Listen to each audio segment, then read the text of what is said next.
Welcome to the Business, Finance, and Justice Committee budget hearing.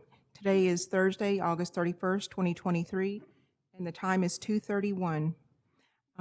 Invocation, I'll provide that today, please. You'll stand. Father, I just thank you for this day and this opportunity. And I just pray, Father, that you'll continue to bless our nation. And I just so appreciate everyone who is in this auditorium and the work that they've put into getting these budgets done. And Father, I just pray for guidance and direction and knowledge throughout this meeting. And Father, for those who received awards today, I just ask a special blessing over. And Father, I just thank you and praise you in all these things. In Jesus' name, amen.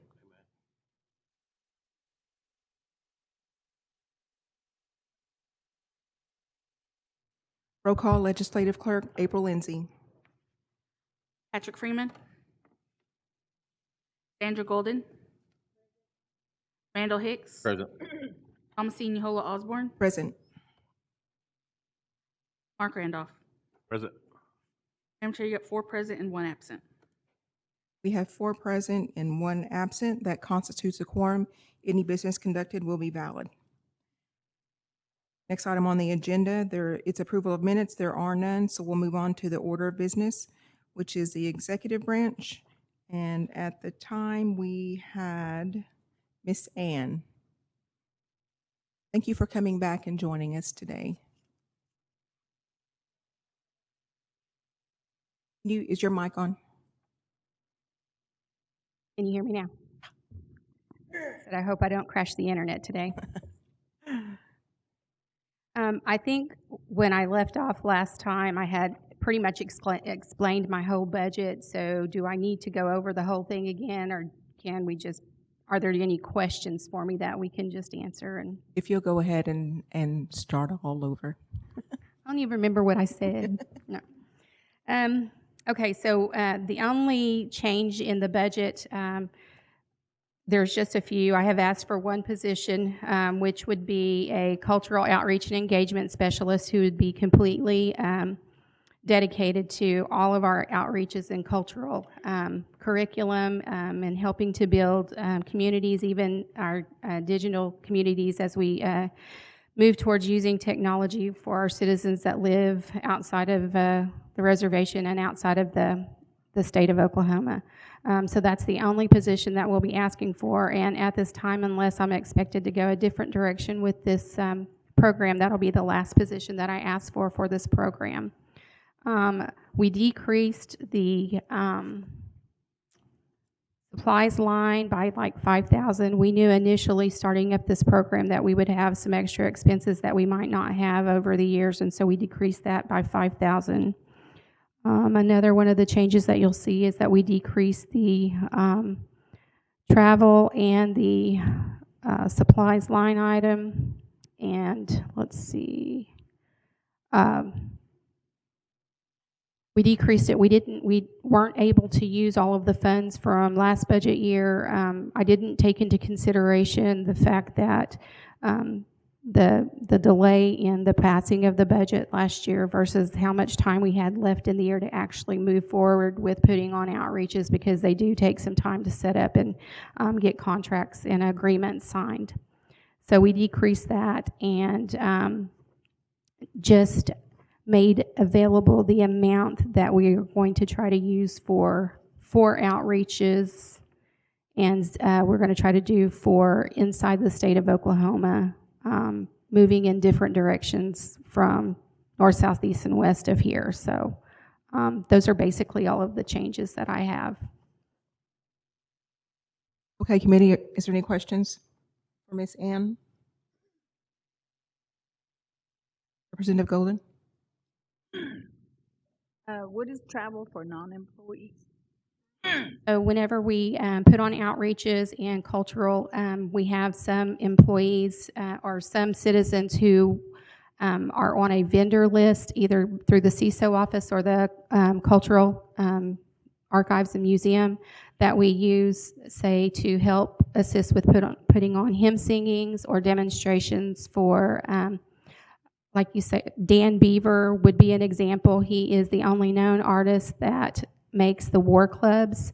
And so if he is available and we are able to use him, he will come and do a demonstration of the war clubs and talk about the history of it, how it pertains to the Muskogee culture, and then normally he will bring some small or miniature war clubs for the kids to decorate as part of a cultural activity.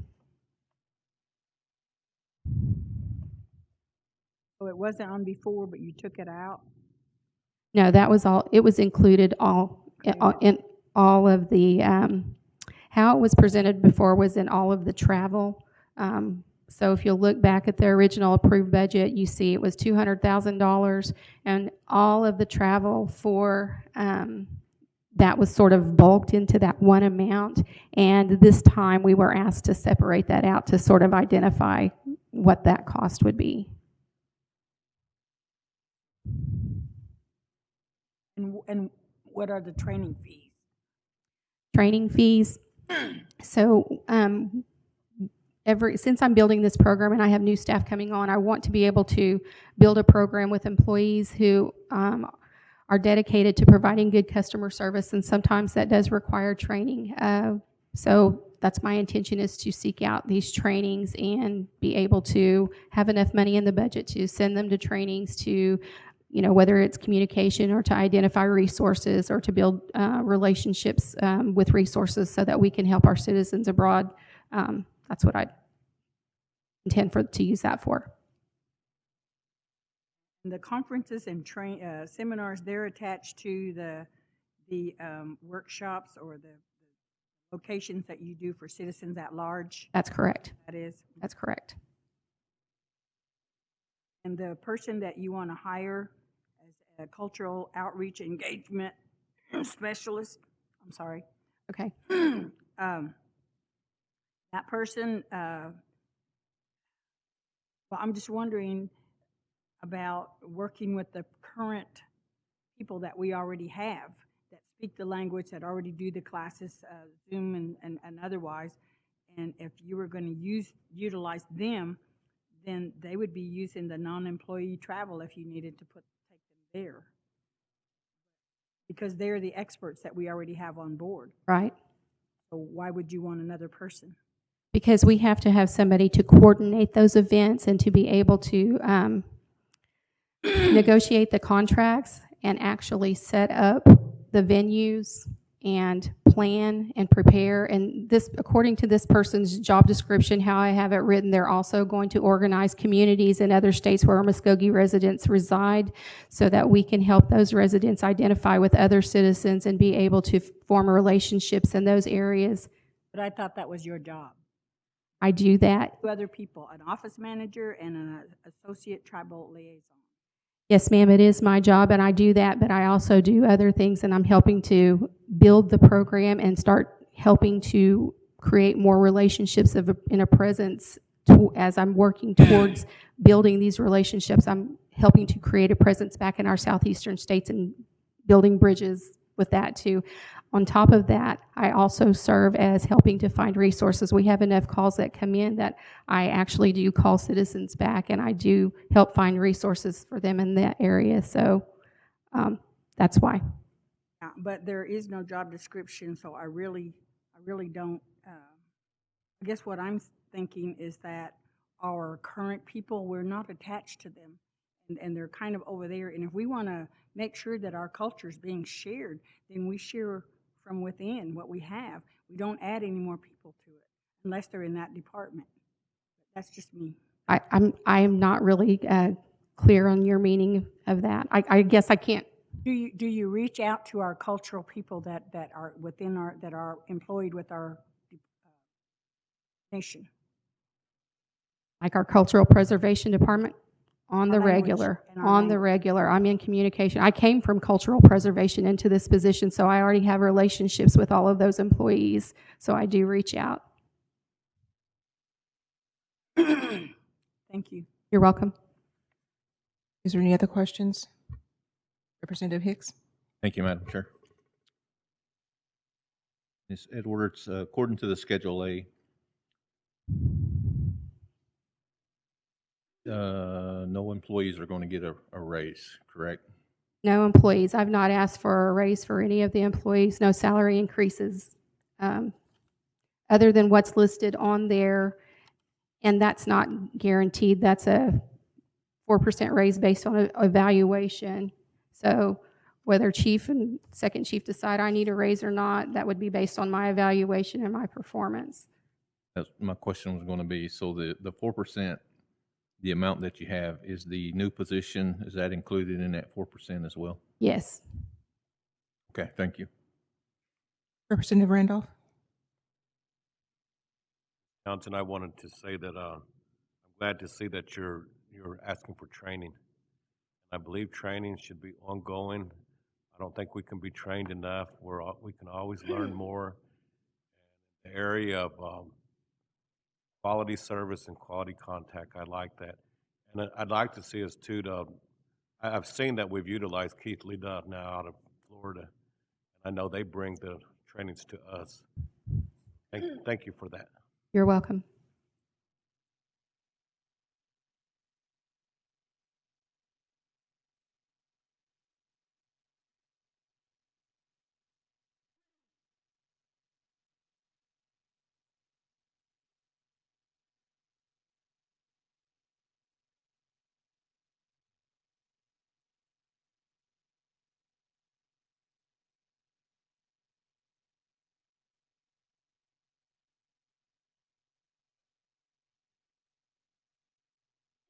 Okay, is there any more questions?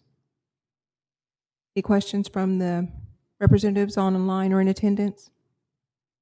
Okay, now we're going to go to complex security. Okay. Thank you, Ms. Townsend. You're welcome.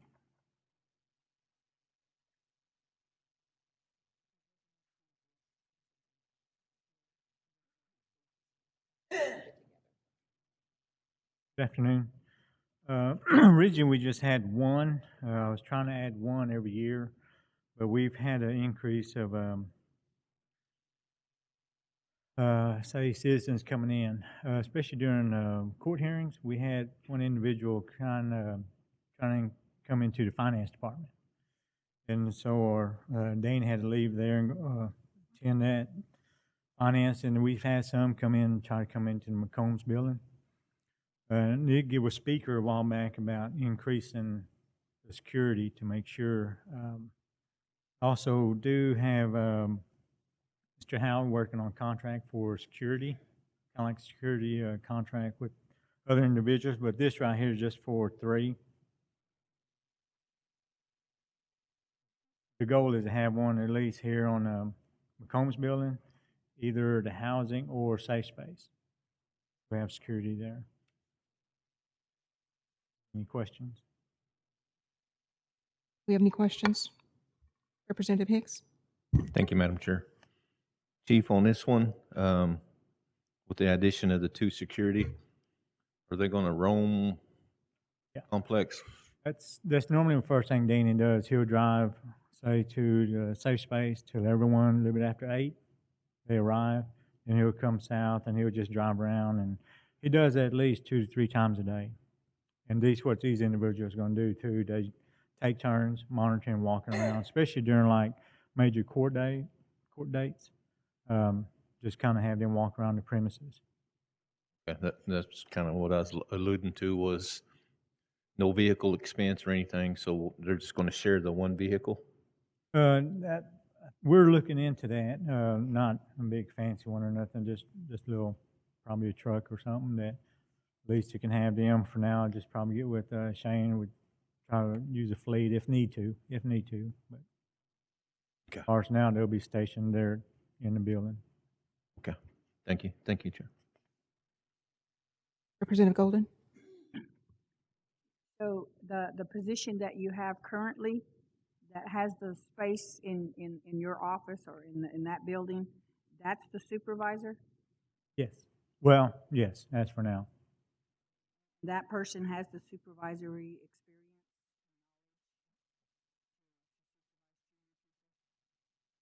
To supervise 2 new people? Oh, yes. He's pretty well experienced with his background in the Light Horse previously. So what are the requirements? Just that they be cleat certified to carry a gun? Yes, they'll have all the things that the light horse should have. They don't have cleat. We'll make sure they do attend. Thank you. Representative Randolph, any questions? Is there any questions from the representatives online or in attendance? Okay, thank you, Chief. Next one is the incentive proposal. This is an incentive that usually that we have to submit legislation like late November or early November for that, what we call Christmas bonus, 500 and 250. We thought just put it in the cab, and that's always been the goal to have it in the cab, but never had. So this is basically what this is. Any questions? Representative Golden? Okay, you want him to repeat? Can you repeat what you said? Representative Golden couldn't hear you. Every year we always have to submit legislation. This is like the Christmas bonus, what they call it, 500 and 250. 500 for full-time, 250 for part-time. We've always been, the goal has been having it in the cab, so National Council wouldn't, seem like it's always been forgotten. We have to hurry up and do it at the end of October or November. So we just at least it'll be in the cab from here on. Any questions? Any questions from the representatives online or in attendance?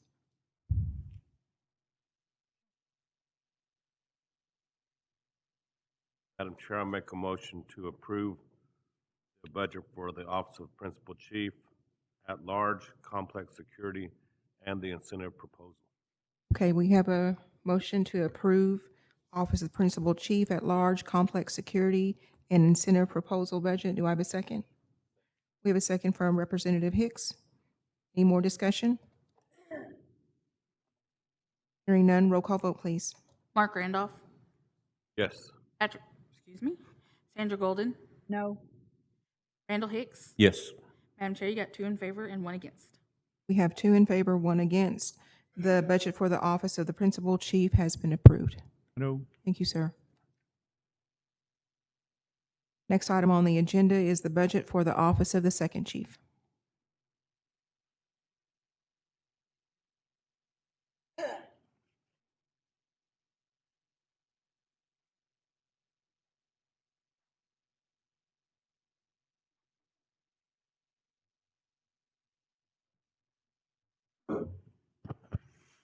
Good afternoon, committee. Can you all hear me all right? Good. All right. My budget is fairly simple. There has been a slight increase from last year's budget, and that's due to indirect cost. IDC went up to 26%. There's 6 additional days for FY24, so that increased the budget a little bit, and the 4% raise. And so I think there was a total of maybe $12,500 increase of my budget. But other than those 3 increases, everything pretty much stayed the same. I'm open for any questions. Thank you, Chief. Is there any chief? Any chief? Any questions for Second Chief? Representative Golden?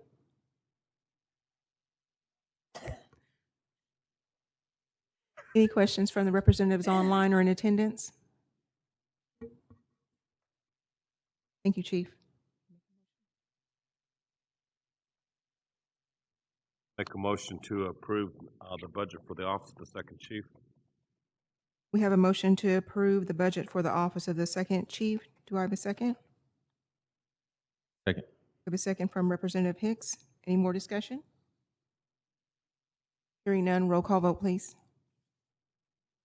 Mark Randolph. Yes. Sandra Golden. Randall Hicks. Yes. Madam Chair, you got 2 in favor and 1 against. We have 2 in favor, 1 against. The budget for the Office of the Second Chief has been approved. Okay, the next item on the agenda is Chief of Staff.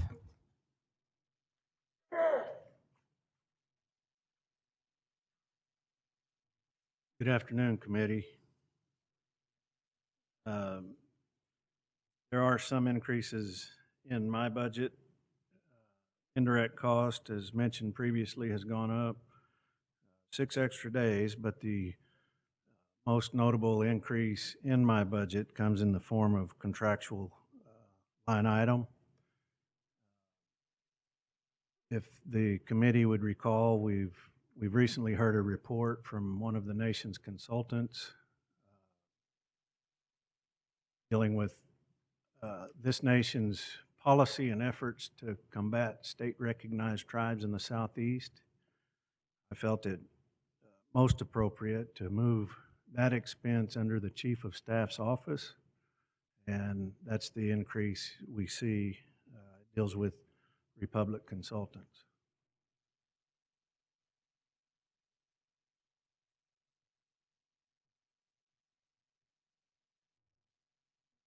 I'll answer any questions that Is there any committee may questions have. for Mr. Fife?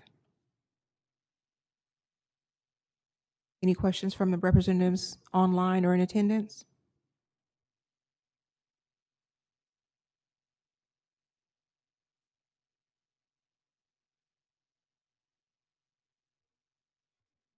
Madam Chair, make a motion to approve the Chief of Staff budget as presented. We have a motion to approve the Chief of Staff's budget. Do I have a second?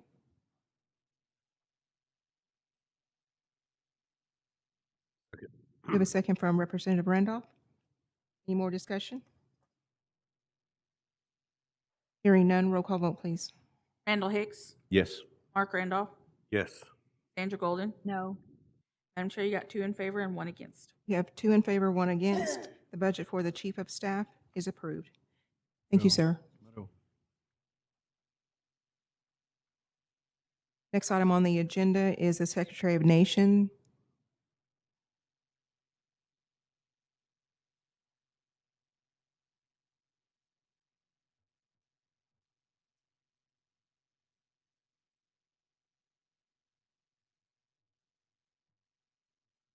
All right, Mado. Our budget, well, should I get right into it? Okay. Our budget did increase. There are some significant changes in requests that we've made of council this year specific to the advancements I believe that are necessary in our government relations division. So far, the previous budget, especially with the sponsorship of political donations as well as fees and sponsorship of events, we were funded at $50,000 for both of those previously under legislation by National Council. And the need at that time, as I enumerated, is probably much greater than $50,000 for each of those line items.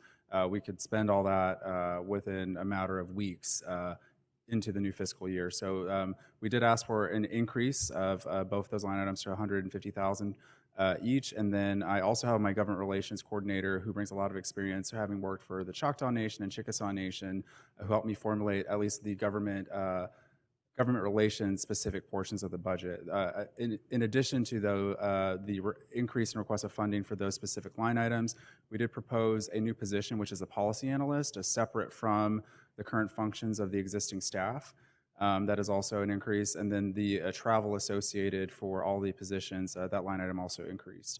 The travel itself, there's enough events just for self-governance and government relations coordinators and staff members to attend year-round, where the budget request itself could be much greater. And so I think the number that we presented currently is a pared down number, but it's something that at a minimum I believe that we need to have a presence at most of these events, both for self-governance funding, but also for national policy reasons, and just the general movement of federal Indian law and budget formations as they continue to move forward, especially with the Biden administration appropriating what has been so far historic funds to Indian country.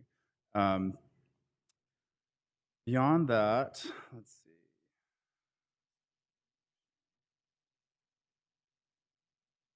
I'm sorry, I was pulled up to the wrong page. But so our budget request in general, a little more than doubled. And then some of the other line items are pretty standard. The salary and wages only increased to the extent that we budgeted for 4% raises, subject to favorable employee evaluations that are being completed currently, in addition to the new position that I proposed, the policy analyst. Let's see what else. A lot of the other costs stayed pretty even, including supplies, and then some other fees that we accrue throughout the year. Cell phones and other things like that stayed pretty much the same. I did leave off contractual. I believe that this is a different piece of legislation and appropriation that I'll be requesting, not necessarily of tribal revenue, but as a response to some of the recommendations that the Muskogee Reservation Protection Commission made several years ago now. And so one of the things that I'm working on within the executive branch, including multiple branches, including the AG's office, Light Horse Police, and the Department of Commerce, is to put together a comprehensive response plan that includes funding for specific provisions and needs necessary for contract support, as well as sometimes outside legal counsel for specific legal issues that our current AG's office may or may not have time or may not be the best fit legal counsel to provide counsel on behalf of the tribe. And so there's a lot of future requests, but at this time, I believe that would be appropriate under a different pot of funding as opposed to tribal revenue. So those requests are not on this budget, but will likely be proposed sometime in the near future. And then, as I mentioned previously, if I can give some time to Hunter Irwin, our government relations coordinator, to kind of talk through some of the government relations specific provisions of this budget request, I would be more than happy to bring him up here. And then together, if there's questions that council might have, I could probably answer them or Hunter. So.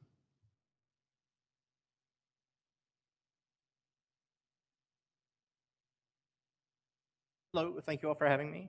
I'll try and keep it brief, and just kind of answer any questions you might have. The purpose that we've kind of defined as, what role this hopeful future department would play within the Muskogee Nation is to build and maintain relationships across Indian country, state of Oklahoma, United States, with those key influencers, elected officials, community organizers, things like that. To be able to leverage those connections and mechanisms to implement policies and priorities that further the priorities of the nation. A lot of the work that National Council does in going to NCAI events or meeting with different municipalities and things like that, that's a lot of the same work as this, but it's a bit more expanded, and it's having those people to engage and interact and coordinate and facilitate those meetings. And so we want that to be the purpose of this, with the objective of expanding it to also include things like training in the future for any National Council member that would like it, or executive office, to focus on policy priorities and issues, and learning how to talk about certain things, or giving background or research into specific areas like, and be a knowledgeable resource for you guys. One of the intentions of that type of training is so when any official of the nation, whether it's from the executive office or elected officials, has time in front of our congressional reps or people in Congress or DC that make decisions that are important to the budgets that we receive on the tribal side, I want everyone from the nation side, like I said, whether it's a government official or elected official from council or the executive office, I want everyone to be the most informed as possible, so that our time in front of these other elected officials at the federal level is best utilized and best leveraged for our favor, as well as advocating on the rest of Indian country oftentimes. So that's part of the increased request here too. And also part of the increased request is for political donations. For this year, we had $50,000 appropriated to donate to state and federal and any kind of campaign that the political donations committee saw fit. We're set to have another meeting next week to discuss state candidates, but thus far the committee has already approved $27,100 to go to, I believe, 24 different federal candidates for office, and that's a really big first step in developing a lot of those relationships with elected officials. Call them and immediately have a meeting with them and say, hey, we have this going on. Because otherwise it might be a little hard to get in the door. We all know it's a lot easier to catch flies with using something else. And then we're also increasing the sponsorship line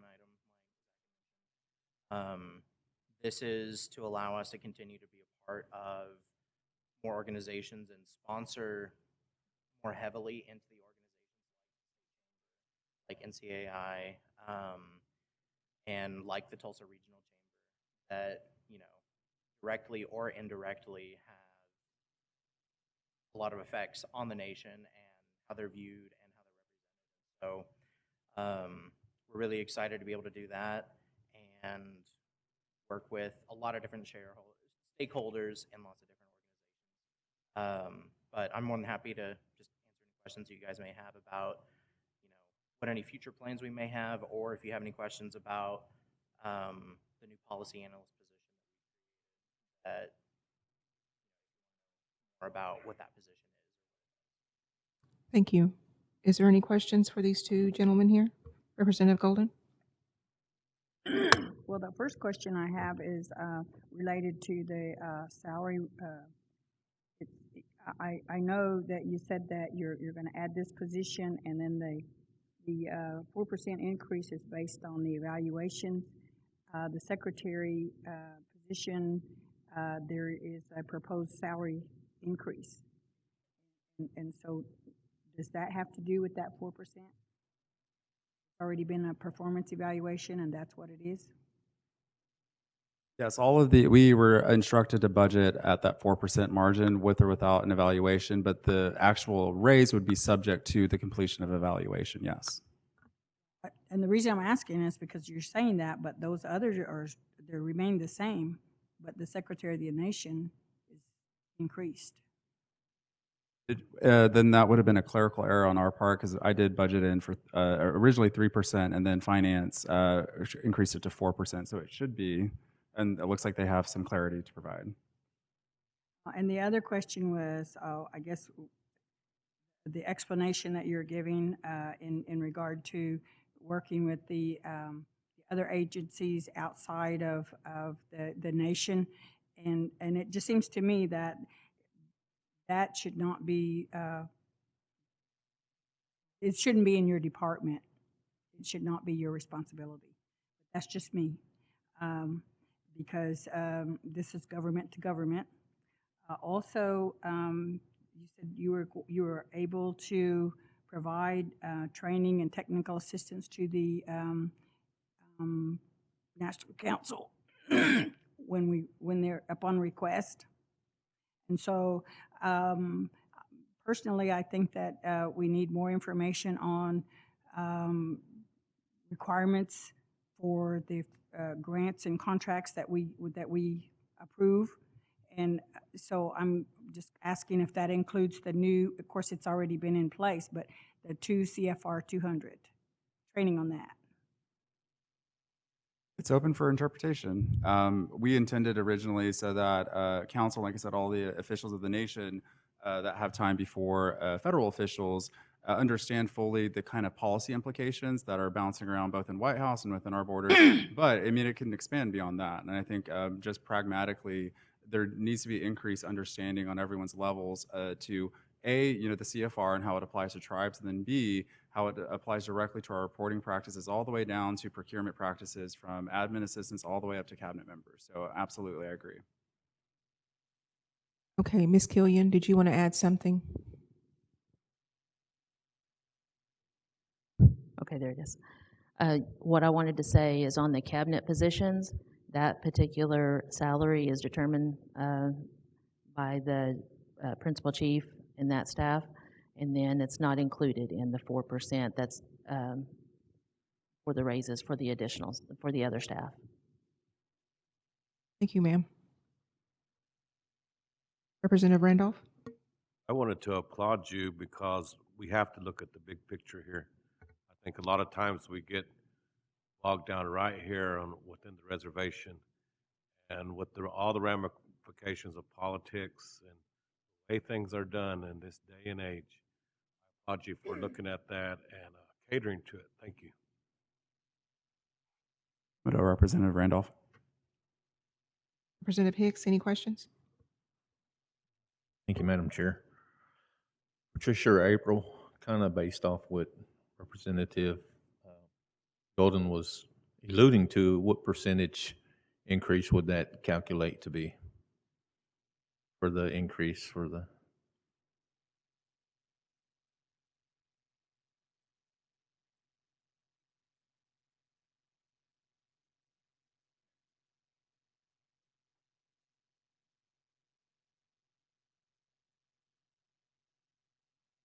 It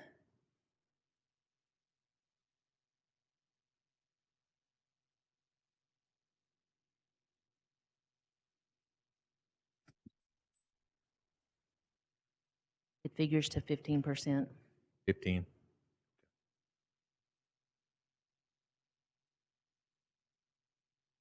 I believe that was the only question I had. It was not a concern, but just curiosity as far as.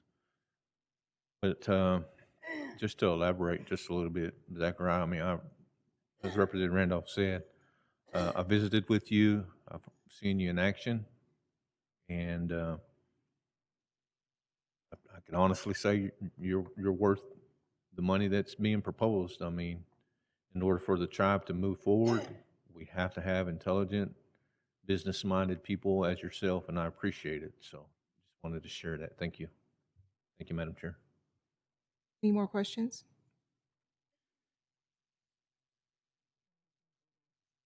Okay. Thank you, gentlemen. Okay, the next one we have is grants.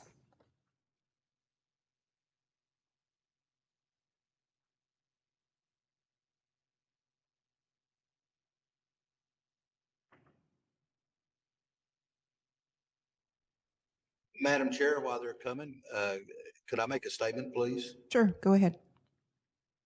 You know, I have to kind of reiterate with Representative Hicks and Representative Randolph.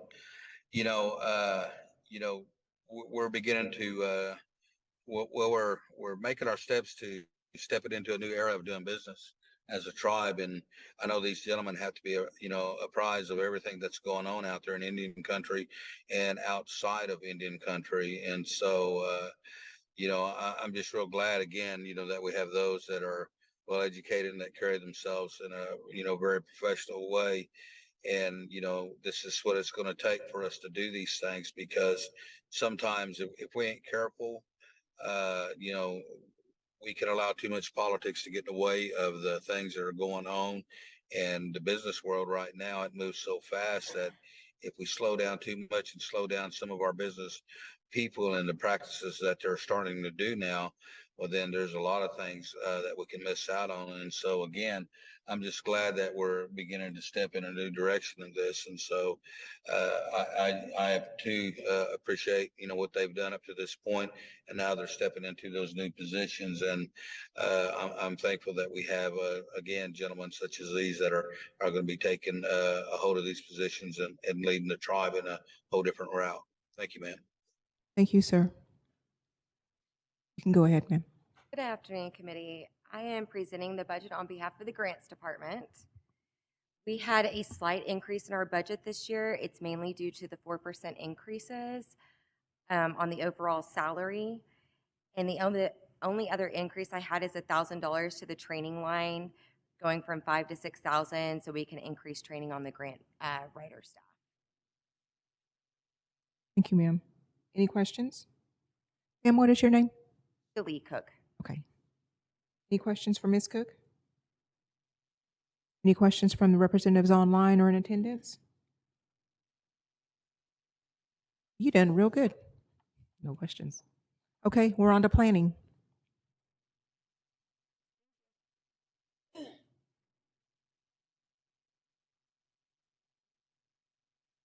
Hello, committee. Thank you. My name is Dylan Harding. I am planning manager here, and our budget this year is pretty straightforward.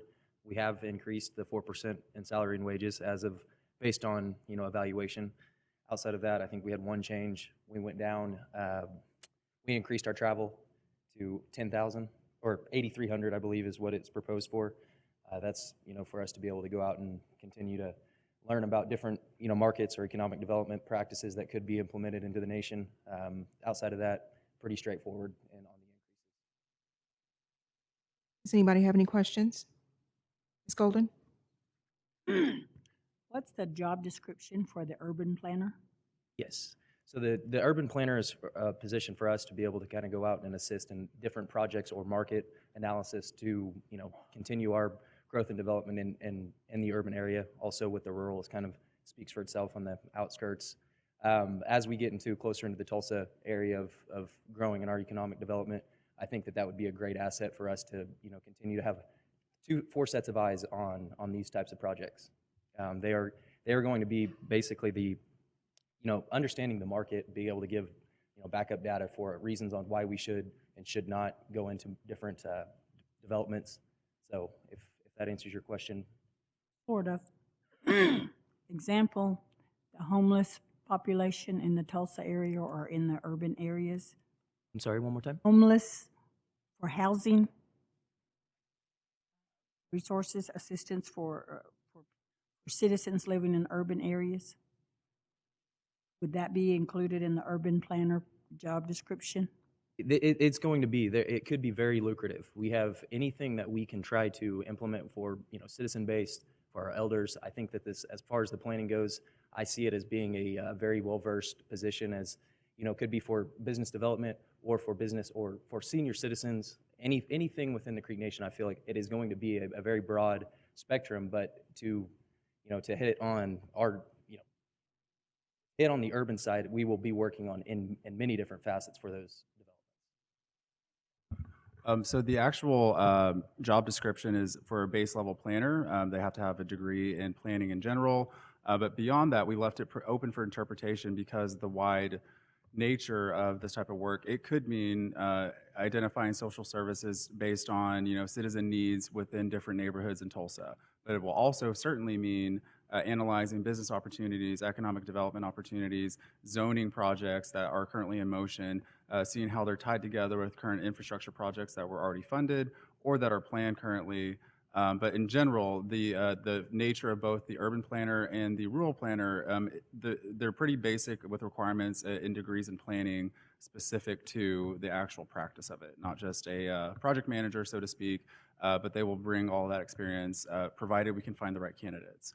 And then beyond that, they'll be directed kind of as necessary. And I do believe that there should be a social services component related to assisting our citizens access those services within Tulsa. Yeah, that is probably a best practice. So this is a new department that has been already funded, or this is the first time that the budget's come for the planning department? The FY23 budget included almost all of the same positions as it did as we are including or proposing for FY24. So the budget, yes, was approved last year, and the program and department was also created last year. But we ran into recruitment issues, to be quite honest.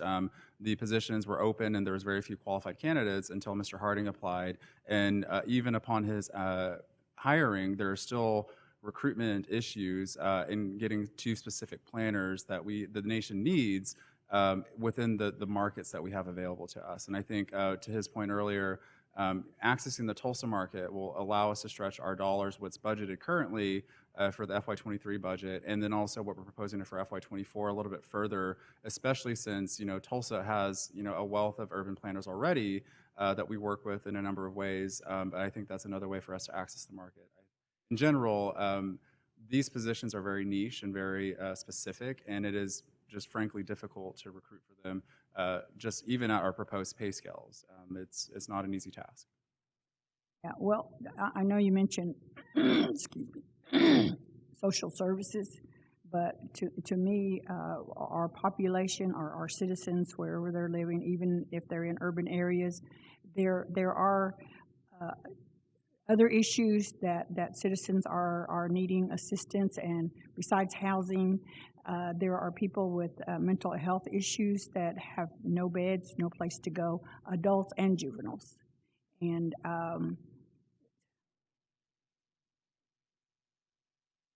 it just doesn't seem that when we're looking at these things, I'm not sure if we're more focusing on our citizens or we're focusing on development of economic development. So I just, that's why I asked the question, how much of it is based on our population and what it really looks like, because we don't know. I would just simply add that addressing those needs at the citizenship level requires an all-of-government approach. And fortunately and unfortunately, the nation does have the city of Tulsa within its jurisdiction. And as I previously mentioned, at this time, it is our economic arm. And if we're not developing vertically in the Tulsa market, we're really robbing ourselves of opportunities that citizens need in the southern portions of the reservation and including Tulsa and all the urban areas.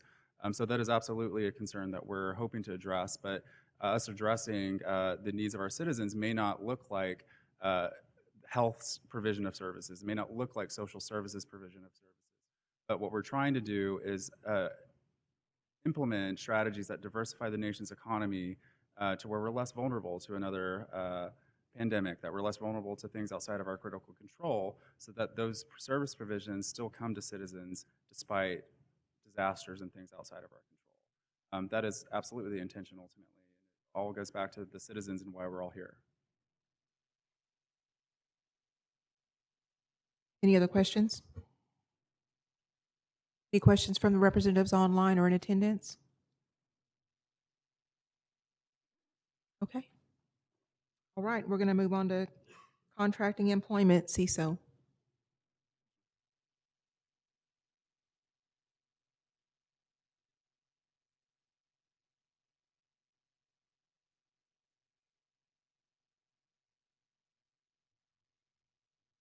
Good afternoon, council members. All right, so to start ours off, we're going to start with the salary wages, and that was a 4% increase from the tribe that was approved. It goes across there. Justice from the fringe. For the travel, we asked for an increase, roughly just a slight increase. The mileage was a slight increase, and then on training fees, we added in. Let's go down the line to supplies, remained the same from previous year, and then there's one that I do not know if it reflects on yours, but it would fall under, I believe it's equipment lease rental, and I put in $1,000 for insurance, which would fall for the coverage. And you go down to the contractual, and that's for a GSA auto lease. So that $1,000, I don't know if it's on there or not for yours. Also if you go down through the telephone, fax expense remains the same, and the communications from previous year remains the same. On client services, or asterisk there, that is for the availability to use ARPA funds for those. So unless that we're not able to use ARPA funds, I don't see it outside of that, what we requested earlier from the previous year.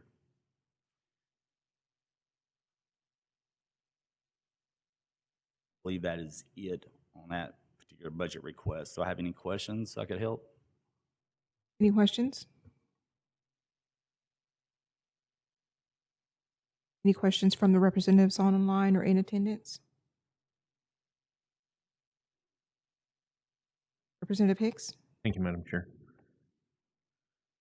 Marshall, just curious, what was the GPS unit 215.40 per vehicle? The $1,000. What is that?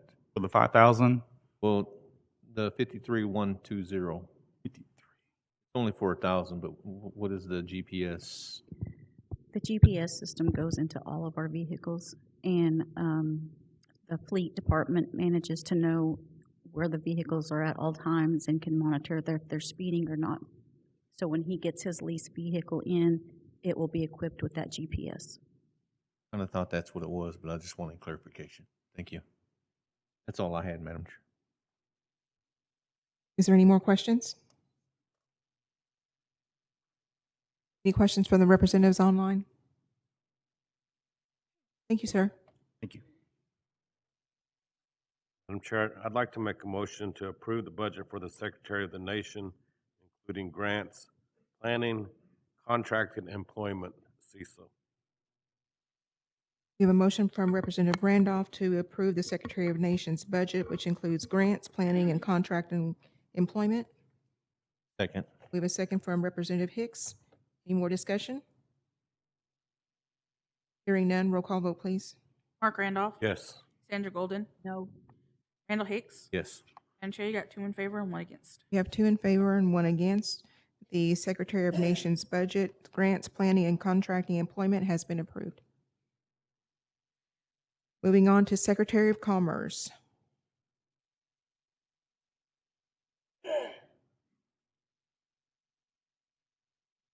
Hello again. Mr. Barker unfortunately had a medical emergency to attend to, so I will be presenting his budget on his behalf.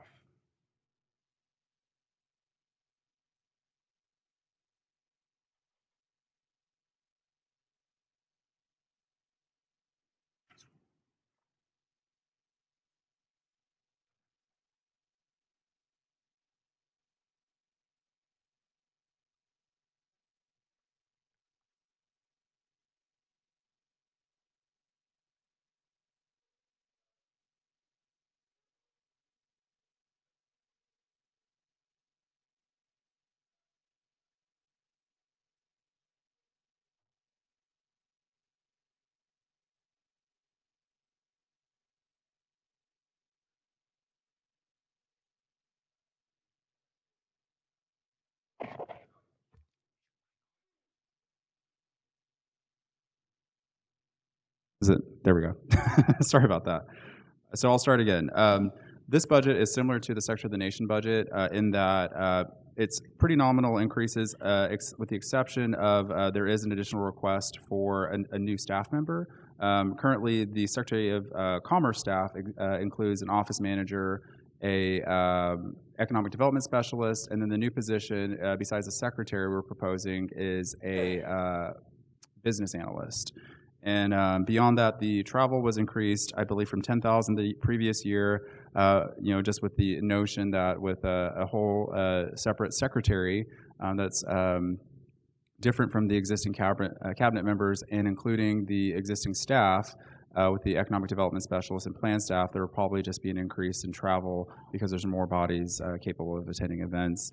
Those events being NAFOA, which is the Native American Finance Officers Association, NCAI, RES, which is the Reservation Economic Summit, and several throughout the year, including Intertribal, and the Oklahoma Tribal Finance Consortium, to which both the Secretary of the Nation as well as the Muskogee Creek Nation itself is a premier sponsor and member of the Oklahoma Tribal Finance Board, which conducts the Oklahoma Tribal Impact Studies, both for the nation and then also for all the tribes throughout Oklahoma.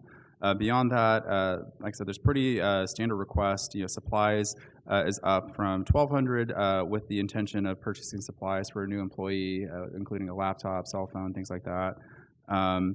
Sponsorships was originally included on the Secretary of Commerce budget for FY23, but that has been moved over to the Secretary of the Nation budget. The Secretary of Commerce will be requesting, as I previously mentioned, under a different budgetary request separate from tribal revenue, a supplementary budget that will kind of assist in the response to the Reservation Protection Commission recommendations. Beyond that, the last thing that we included, it was pretty standard. We always include some a contractual line item in both the Secretary of the Nation and Secretary of Commerce budgets typically. So beyond that, if there's any other questions, I'd be happy to try and answer them. Representative Hicks. Thank you, Madam Chair. Question probably for Chief or Patricia. Zachariah, do you have the? Yep. Can you look at Schedule A, Chief?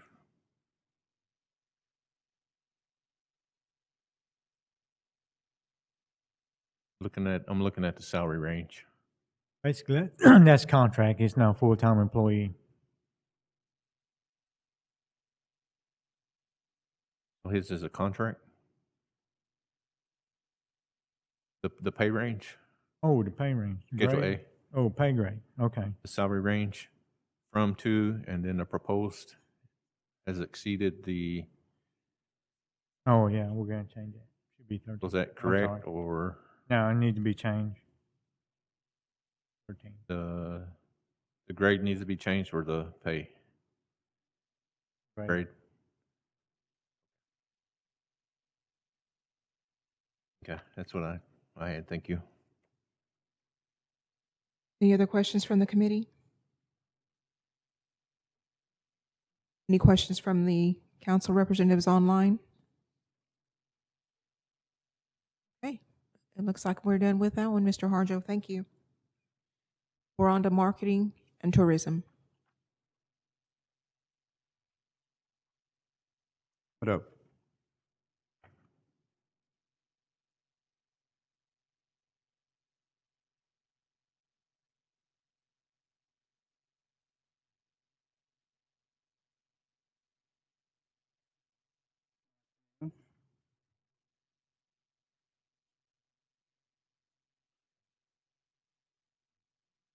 Our budget is pretty straightforward. There were 4 line items that it did increase. It's uniform and accessories. We went up by $350. Project activity went up 20,000 based on usage. And also with sponsorships, it went up $8,000. And then also telephone, fax on site with addition of new employees. Okay, is there any questions for Mr. Logan?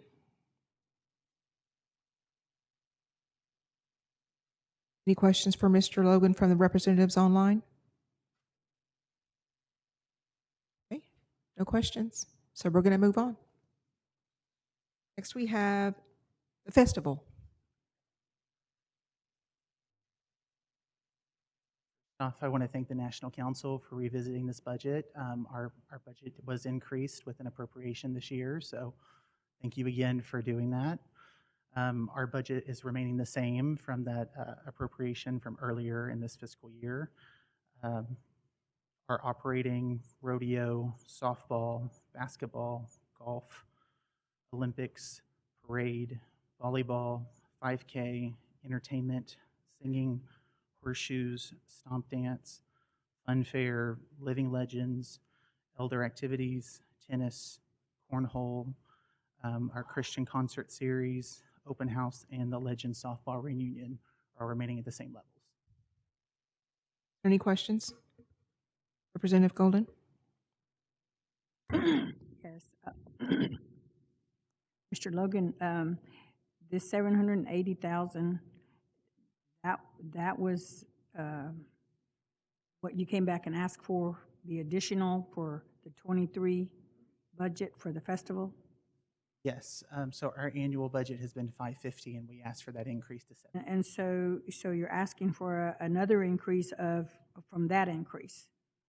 No, it would be consistent with its 780. So the legislation. 780,000? Ma'am. I'm looking at the wrong one. That's festival. Last year, we did a supplemental to move us from 550 to 780. This would just keep that intact. And leave it intact. So you said that when the council approved that budget, that there was, at the time of the budget, you didn't know some of the things that you know in March, April of the following year. And so what I want to know is, you're going to leave it intact, but are you going to come back and say, well, now we need more because we came up with some stuff, some more things that you want to do? No, ma'am. We were very thankful for that increase, but before this previous increase, it had been 9 years since we've asked for an increase. Well, one of the concerns that I had about that is that you had basically the same thing the year before. So, but in your justification, I didn't understand what it was that cost that much more. There were a lot of questions from citizens about the gospel singing that was on that Sunday, which was 20,000. And they said they thought that it was going to be all the Indian churches. That was what they understood, and that wasn't what happened. Yes, so the reason why the funding shifted so quickly is the way the festival is funded, it carries over. And so because of 2020, we were unfortunately able to have that festival. We were slowly able to utilize that funding for 21 and 22, and then after inflation really took its hold, we met with every coordinator and said, you know, this is all we can provide. Can you move forward with this budget? You know, what would you like to have and what do you need? And so we met with them on their wish list and also their needs list and came up with that new number.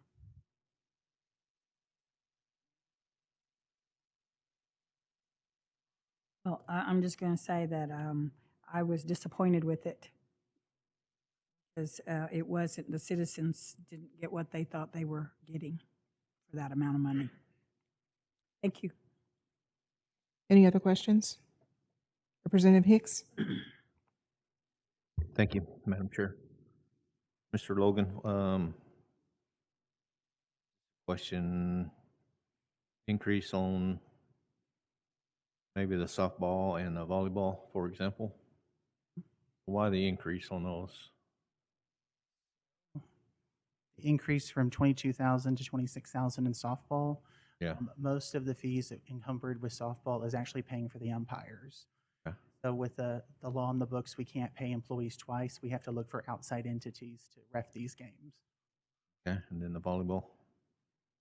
With volleyball, they've been trying to get through with the budgets they've had to stay competitive with prizes and whatnot.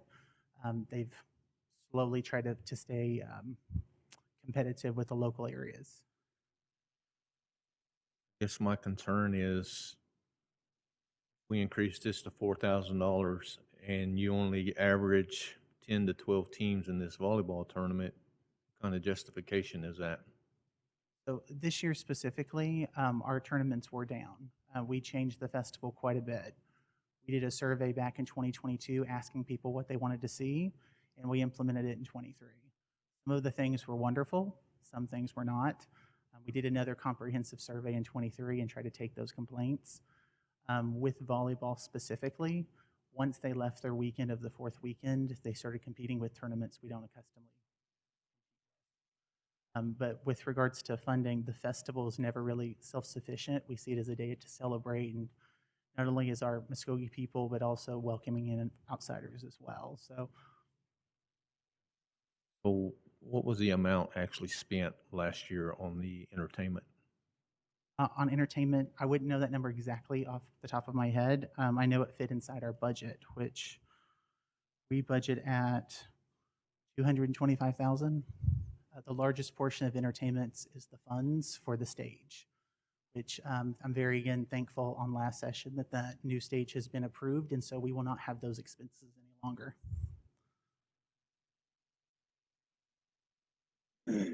Wonder which column or which item would the stage lighting, fixtures, everything that you've rented, where does that show in this? Entertainment. Production for entertainment averages anywhere from To 100. the 300,000? Okay. Production costs about 125,000. So that should actually go down because we just passed legislation for the stage, correct? That is correct. All right, I think that's all I have, Madam Chair. Thank you. Representative Randolph. Mr. Logan, we have an increase for the seniors, correct? Yes. Can you tell me what you're going to do different? I didn't hear your question. Can you tell me what you're going to do different for the seniors to So- justify your increase? So everything that was put into action was at the 23 festival. So anyone that visited saw new tents, saw more tables, more chairs, increased activity. So this wouldn't be a new increase. This is basically sustaining where we were for Festival 23 last year. Thank you. I guess what I'm thinking is I wish we could do as much as we could for our seniors during our festival. And especially a breakfast, a nice breakfast, a nice, maybe a banquet dinner, something to really honor them, whether it be some nice gifts, but breakfast. And I know it's hot and, we got to do what we can and we got to be concerned about their health. But a lot of them were saying to me, this is what we got for breakfast. They wanted sausage and gravy and biscuits, and, they wanted to sit down and it's just, that one time of the year. And it's nothing against you or your staff or anything. It's just something to think about in the future. No, I appreciate those comments because the festival can always change and get better. There's no such thing as a perfect event, and we really do appreciate that information. Thank you, Mr. Logan. Did you have a question? No, just remembering NCA 23026. I mean, we passed that. It's for the amount that he's asking, 780,000. I mean, that's what we passed. It's law. So, thank you. Are you through? Yes, ma'am. Representative Golden, do you have something? Yeah, well, I already asked the question, it's not 780,000. It says budget increase 230,000.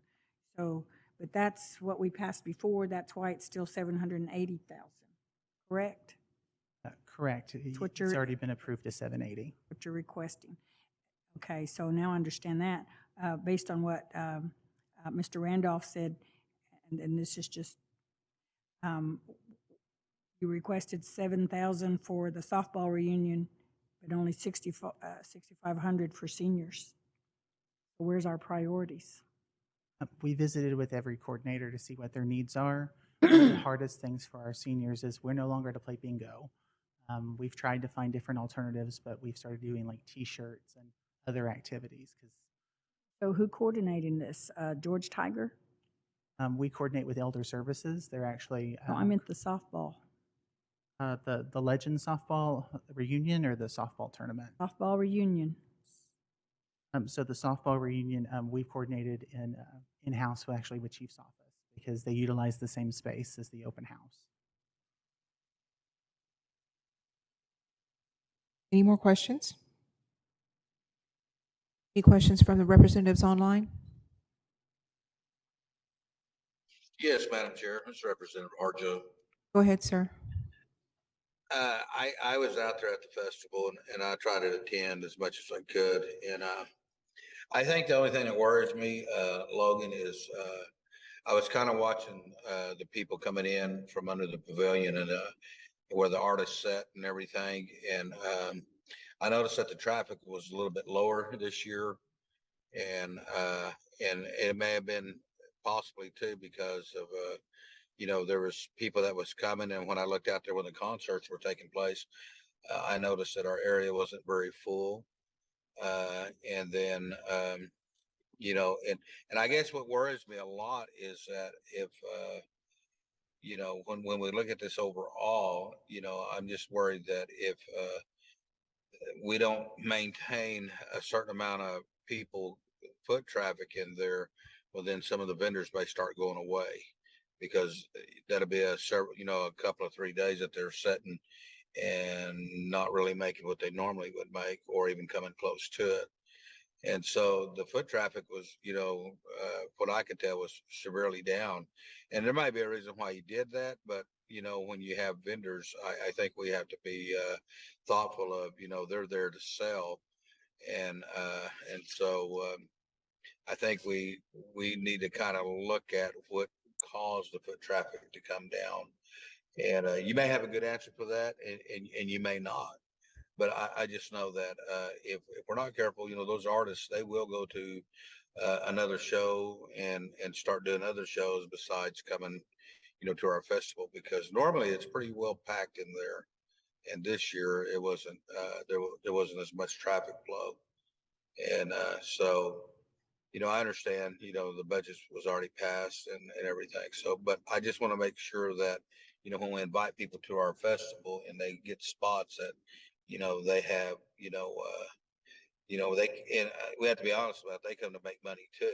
And so, and then that's what attracts a lot of the people. But if we don't have the people there to be attracted to it, well, then they'll go away. So, thank you, ma'am. Thank you, sir. Any more questions? Okay, we're on to the Fountainhead Creek Golf.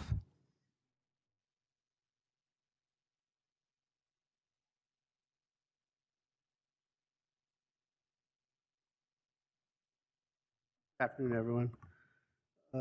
There's around a $275,000 to $80,000 increase here that we're looking for. The majority of that revolves around the salary and wages. There was a minimum wage increase done last year for all the staff there at Fountainhead except for myself. So with the fringe benefits and the indirect cost is around $186,000. Then the 4% increase that's budgeted for this year.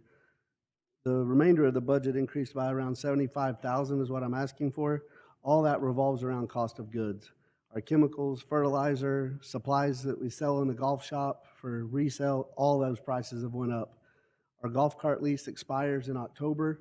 The new golf cart lease went up $46 per cart on 60 carts. So, I mean, there's a $29,000 increase in that category. And then you'll notice on the communications category, there's an increase there. That's for the GPS controls on all the golf carts, where we'll be able to control where those carts drive. We can monitor where they're at all times. We've had a few carts taken from our cart barn and driven on the course and damaged at night. That will not be possible going forward. Once we close at night, we push a button, that golf cart cannot move until I push a button the next day.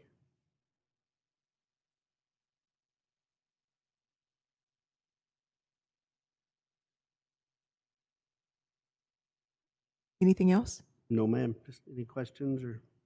Okay, any questions regarding this budget? Representative Randolph? I might have missed it. Did you tell us about the communications under telephone? Yes, the where it says communications on there, that's our cell phone that I have, our laptops, the phone at the pro shop, and then that's also where the GPS items for the golf carts are covered at in that. There's a monthly charge for those GPS units on the golf carts, and that's where those are covered. Thank you. Yes, sir. Representative Hicks? Thank you, Madam Chair. I don't know if it's a question, a concern, or what. But I'm just, Mr. Fox, you might not be able to answer this. This might be for upper management.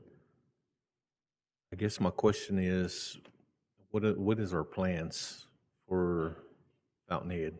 Want to answer that, or you want me to? And let me finish first.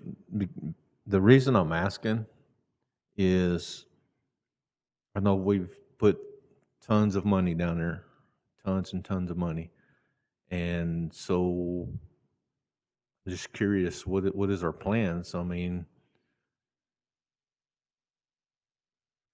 Well, right now we're currently analyzing the business opportunities with the new Secretary of Commerce, who has a bunch of relevant experience, particular to tribal business practices, to see what the recommendation is. Because we're kind of in a catch-22, to be quite honest with you. We've spent a lot of money that we'd be walking away from in terms of investment if we decide that ultimately, Fountainhead's not worth an investment. But in the other half of that argument is that in Eufaula, if we do make an investment, it offers one of the very few, if not the only opportunity for us to manage a golf course without a competition that soars above our heads that would make anything impossible to vertically integrate. It offers us the opportunity to make the most of both the kind of lakefront property as well as hopefully an acquisition through the U.S. Corps Army of Engineers. I said that incorrectly, but also the new casino that's going on down there, and then potentially other pending development that, if we made an investment, it could be well worth our while, and that might be the only market, if the nation is going to operate a golf course, that it makes sense to at this time. So we're currently analyzing that right now, and hopefully we'll have a proposal in the very near future, because it is at the utmost priority and the top of our radar to ensure that we're spending tribal dollars as judiciously as possible, while still leaving the opportunity to make good on previous investments the nation has already made. And in a number of ways, it'd be a disappointment to our citizens and to ourselves here in the Department of Commerce and the Secretary of the Nation's office that we've put in a lot of hard work. But there is a need for additional investment potentially in that area if the nation wants that asset to actually function and operate. But there are other larger concerns and questions that we need to resolve and input from council after we kind of put together several different business plans and models. I'll be candid as well. The nation is always approached by other golf courses throughout the reservation to see if we're interested in managing that property. Just in general, golf courses are not terribly profitable depending on the market and where you're located, but there's always those opportunities if the nation decides that a better investment is possible. But again, we've already spent so much money there, and there is a market for us to capture if we set up the appropriate amenities in that specific location. So I would imagine this is something that I just spoke with Stephen with the other day. We've put together several types of strategic plans pending review from the Secretary of Commerce, and just kind of a roundtable that we will eventually bring to council in the immediate future to talk about and see what our options are in terms of business, but also what the prospects are whichever way we go. So that is absolutely on our radar. okay. So with all that being said, where do we stand as far as the lease? That is a topic of discussion, but I know that from what I understand, we can execute a one-year lease with the intention of requesting either a longer lease, either a 99-year lease, or to actually move to purchase the property. The acquisition of the property or extending it to a 99-year lease or something longer than the short-term leases that are offered to us would potentially require us to get involved at the federal government level, since it is a property of the federal government and not of the tribe. But if council sees fit, I'm more than happy to start working through those negotiations because, again, we've already spent so much money there. We have assets there that if we walk away, we're forgoing the investment that we've made literally in the past 2 years, 3 years, decade or so. But again, that's a decision for council to make. But at this time, yes, we'll be moving forward with something to keep the operations in place, either a one-year lease or concurrently negotiating something larger, much larger, potentially a longer lease or acquisition if council finds it favorable. So we do intend on maintaining the operations any way necessary, at least at this point, until there's further clarity from this body. Yeah, that's the update on the actual lease agreement. And the other thing I should mention with that too, I'm hesitant to move forward with the long-term lease if we're going to make significant investments. Either the lease needs to be long enough to get our investment back, and there needs to be a reasonable expectation that we can receive that money back, or I don't think it's worth making a large investment if we're only going to bind ourselves to a lease that's less than 5 years or something like that. So again, those are questions that I think that this council and the rest of the elected officials need to really consider and inform what our initiatives and efforts should be. But we'll be doing everything in our purview to ensure that we have all of the options laid out to make the best fit decision. Right, and then I guess that's kind of my concern is, do I or do we keep investing money in Fountainhead in something we don't own versus something that we own right down the street? So do we invest our money in the old Okmulgee Country Club? Can I be very candid? Excuse me? Can I be very candid? We're not going to make any money at Okmulgee Country Club if we invest it up here, even though we own it. Right, but that's what I'm saying. We've already invested money in purchasing it, and we're losing money at Fountainhead. I think the Okmulgee Country Club would be a perfect place to take on an ICDBG-related project using ARPA funding. Okay. I'm sorry, I kind of went off the budget part here, but that's just an investment and something we need to know. On your lease question too, Mr. Hicks, the Corps of Engineers performed their inspection on the property about a month and a half ago, and there's a few items we have to do, which there's always a few. They always hit us with something. But as soon as those items are completed, they will the realty department there will have a new lease in our hands, and I think they said a 3 to 5 year was what they were going to originally submit, and that's when I had asked them, how do we get a longer lease? They can only commit to a 25-year through the Corps of Engineers office. Anything longer, we would have to go to the federal level. So up to 25 is what you're looking at. We could request that from them, but they're just going to get us a 3 to 5 year lease in our hands because it's affecting some of the things we can do on property with not having a lease in place right now. I mean, there's some licenses and other permits I can't get because we don't have a physical lease that is signed right now. So we're trying to get that done as quick as possible. Okay. All right. Thank you, sir. Thank you, Mr. Virgil. Representative Randolph. I have to say that I share some of the same concerns. We've been taking care of this property, and it's not ours. And I would hope that we have some type of bargaining tool for the fact that it is federal, and because of the McGirt case, this is the reservation, and hopefully we could secure that. If we're going to keep putting money in, I'd like to see security. So my question is, and I asked it before, is there any type of program being done for the students at the Eufaula dormitory? Not currently, there is not, no. But I mean, that's something we could look into to do. I mean, I wouldn't have any issue with that at all. I mean, we have, have 5 school programs that use the facility on an annual basis for their golf programs, all year long, but there's never been anything done with Eufaula dormitory that I'm aware of. I'd like to see something done for the students at the Eufaula dormitory that they might benefit off of this. Somebody should be benefiting from the nation. Yeah, that's something I can get with them, and we'll look into and see what we can come up with. It's not a big deal at all. No. Representative Golden? Yes, you have an increase on includes the shirts bought by the department. So are these shirts that you provide for all of your staff or people coming in to play golf? No, that's for the staff. That was always covered under a different category before, and it's been moved over there Before it was 3,000, now it's 5,000?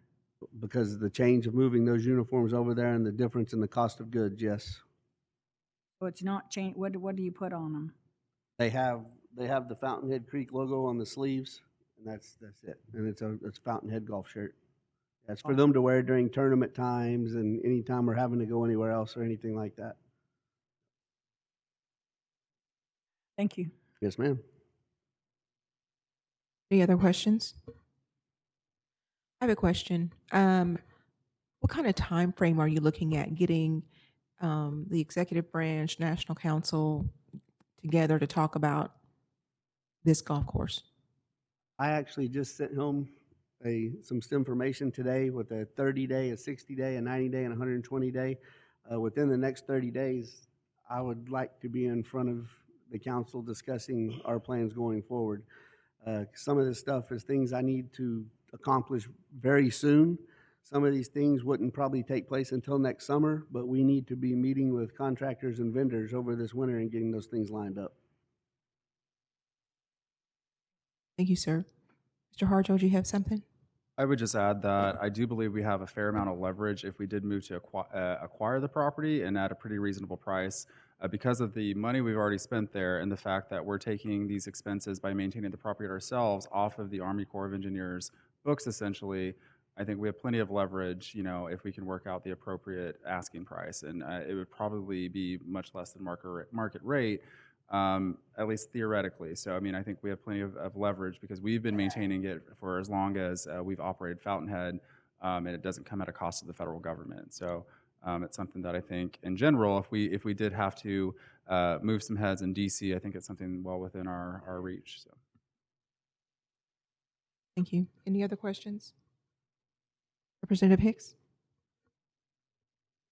Mr. Fox, is the hog problem or situation, is that included in this land management? That we don't really. The only thing we have that we actually do for the hogs is, we'll help the wildlife officer baiting traps and things like that. But the wildlife officer is the one that pays for the traps, pays for the bait for the traps, and everything else. We don't really cover any of that expense there at the golf course. So that's a service you get free, I guess. We get that through wildlife. Okay. All right. Thank you. Thank you, Madam Chair. Any questions from the representatives online? Okay. Hearing none, we'll move on to Muskogee Loan Fund.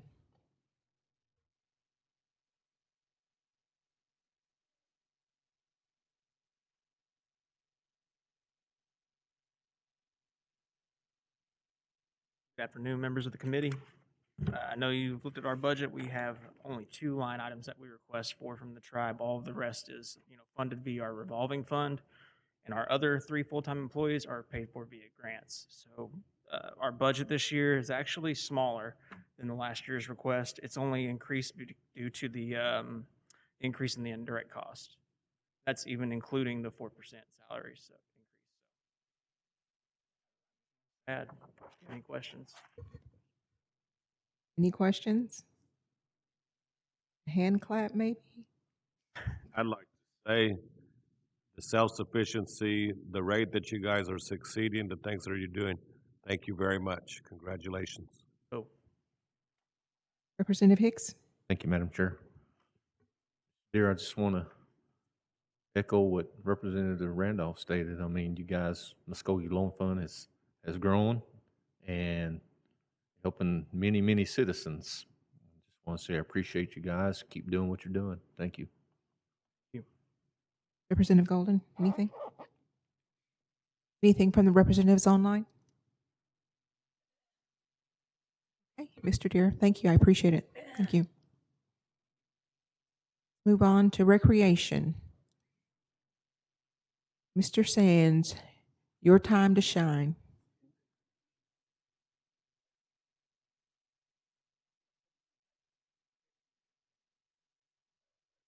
See where I'm at. Good afternoon. My first question is, that's not a lie detector chair over there in the corner, is it? I kind of been looking at that thing over there, and I didn't want to get up here and y'all put me in the chair. So, but That's the hot my seat. name's Mike Sands, and I represent the Recreation Department. And my budget has changed a little bit on the salary because I've added more staff to our program, and I still think we put in for about 3 more because we do a lot of events and stuff like that, and you can turn from changing mower blades to being a host at a big softball tournament or basketball or whatever event we try to do. But if you'll look that over, and if you have any questions for me, I'll be, hopefully I can answer them in the right way, professional way, I guess you'd call it. I'm not a public speaker at all. My speech therapist said don't talk very long, so it is what it is. But I would like to add, well, I'll back up while you're looking that over and add to the MCN festival budget. Partly of that crowd was probably my deal because we had moved the big tour rodeo back up a week because of parking. And then when I did that, the volleyball, the basketball, the horseshoes, the cornhole, and the tennis all followed me.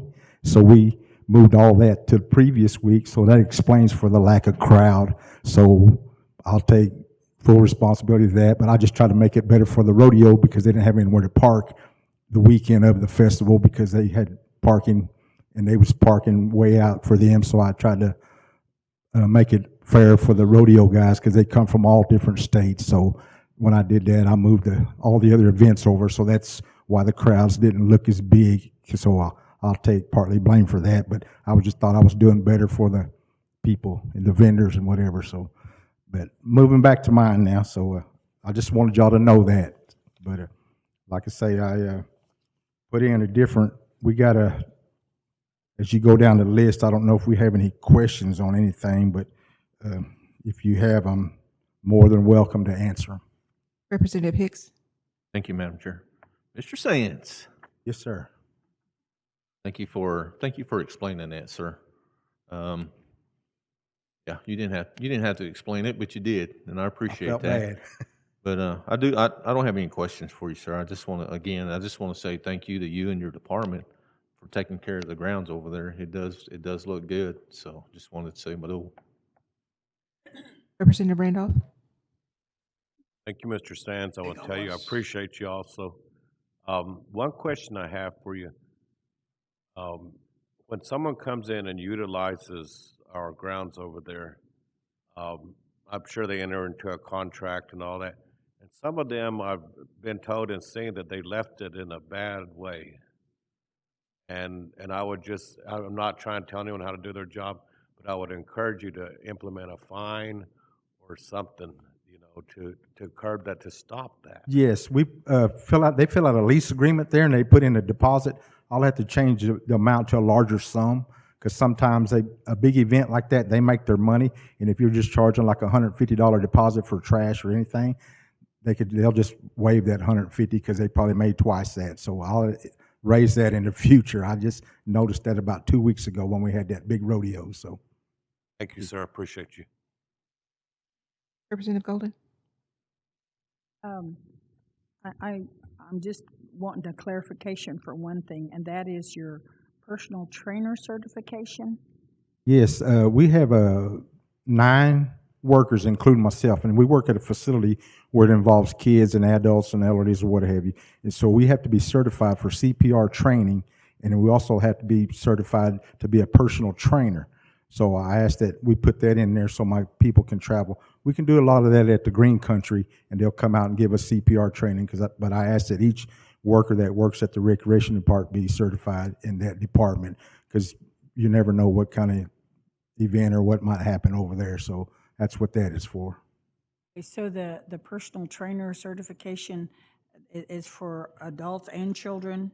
Because Yes, it'll be for all ages, and we're talking to the rehabilitation place down there. The guy I talked to, I'm not good with names, but I talked to him about when they get through with his program, they can come over to our program, because he came over and visited when we have the treadmills and the weights and stuff like that for them, so they can move from that and come over to ours, so. The other thing is accommodations for people with disabilities. Yes, we try to do that a lot. We took out the front row of the seats of the gym floor, if you'll notice that, for handicapped people, because there wasn't anywhere for them to sit. So we backed off all them seats on the front row so we can park those wheelchairs right there where they need to be. So.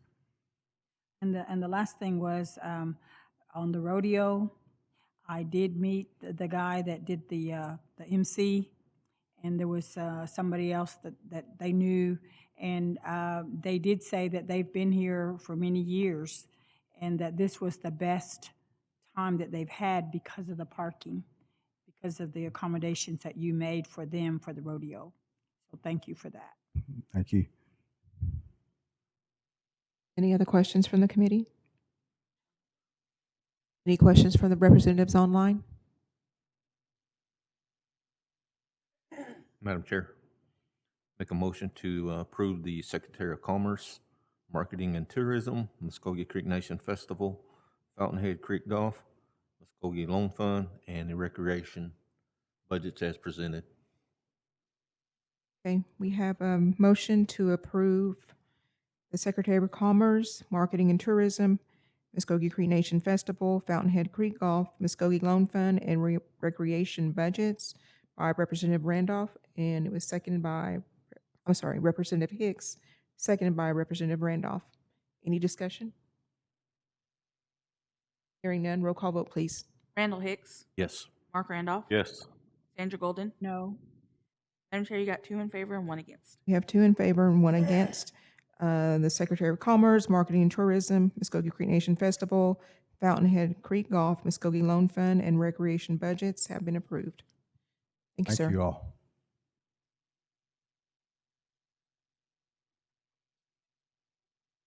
Now we're on to the Office of the Treasury.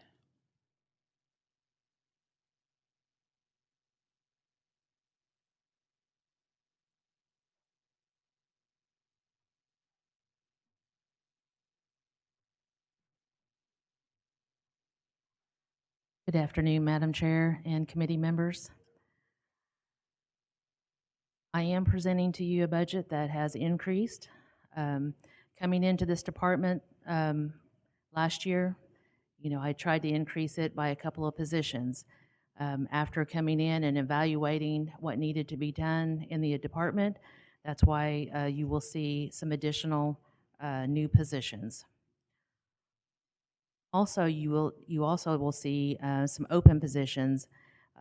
There's at least 3 of those positions that they are in the process of hiring right now. And then as we move forward, with the situation that we had been in, the nation had grown, but finance department did not. So we're trying to add those positions so that we'll have the appropriate staff to be able to move forward. With the addition of the new staff, that's what you'll see the increase in supplies for. That will be increasing any, whatever furniture or computers, laptops that they will need. And then the next big increase you'll see is in contractual and the financial audit.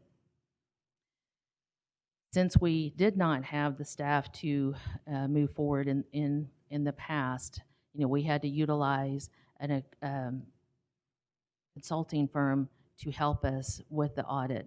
We will probably continue with that, a consulting firm to help us with moving forward until we can get the staff trained.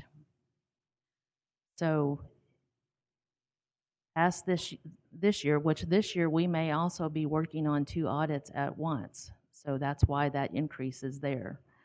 We did finish the 21 audit a couple of days ago, so we will move right on into 22, and our hopes probably within this year is we'll be moving on into 23. So that's why I increased that contractual line in the audit line because we may be working on those, at the same time.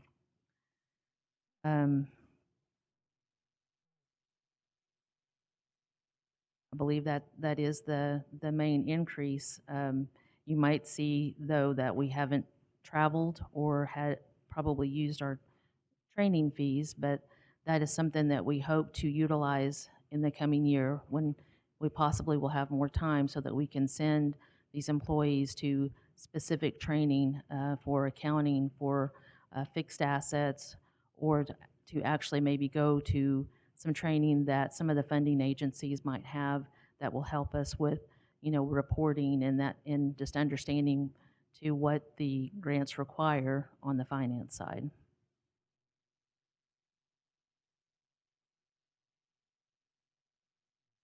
You have any questions?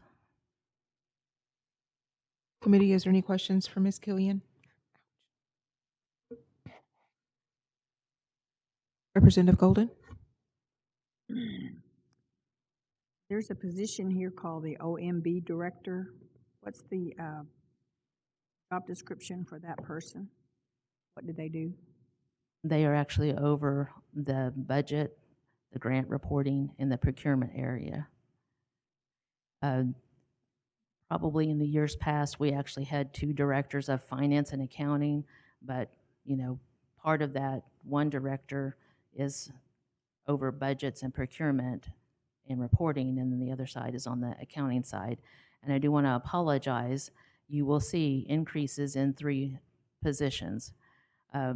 These particular positions, like I think I've stated in the planning session, have went above and beyond this past year, trying to move our audit forward and try to at least also develop things for our staff and then program staff in training. So they are not included in the 4%, but I did increase because, like I said, they have been right there along beside me, working late hours, working weekends, trying to get this moved forward. One of the, which I hadn't really thought about, we completed this last audit, once it started within 6 months, which was pretty good considering, but it's not stopped yet. Like I said, we'll be moving forward and actually probably working on 2 audits at once.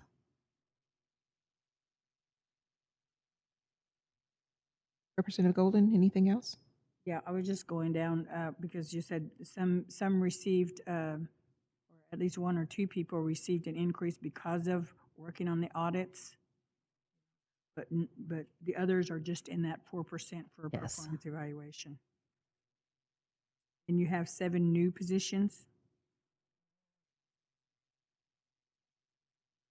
Yes, ma'am. And those have to do with what part of the finance department?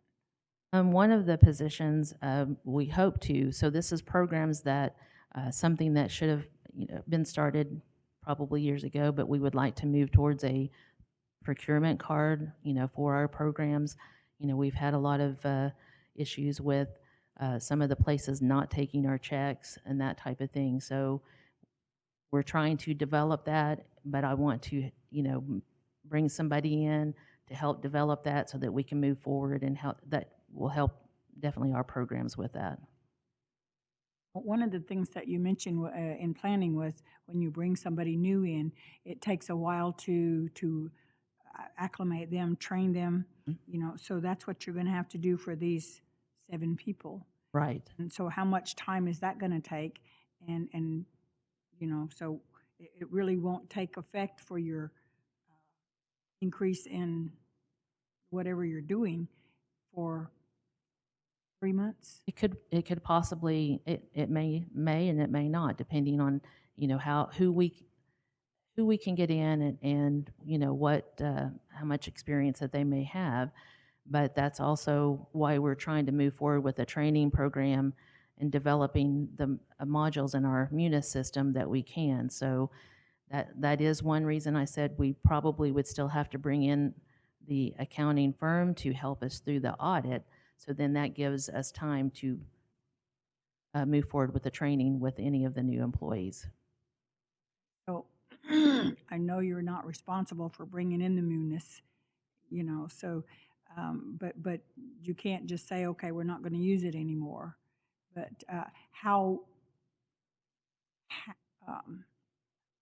I'm trying to ask, how good is it? Is it really worth having? And you did say Munis, is that correct? So when that was first brought in, what we have discovered is that it was brought in and only set up to, you know, basically what they need, and probably didn't have the time to move forward with what it could be used for. So my financial analyst in that area has really been looking into that. There is an HR module that we're trying to implement. There is a grants module that we're also going to try to implement, plus a project. So there's several modules to that that just hadn't been utilized yet, and that's what we're trying to do. That will be very helpful for all programs. Thank you. Any other questions from the committee? Representative Randolph?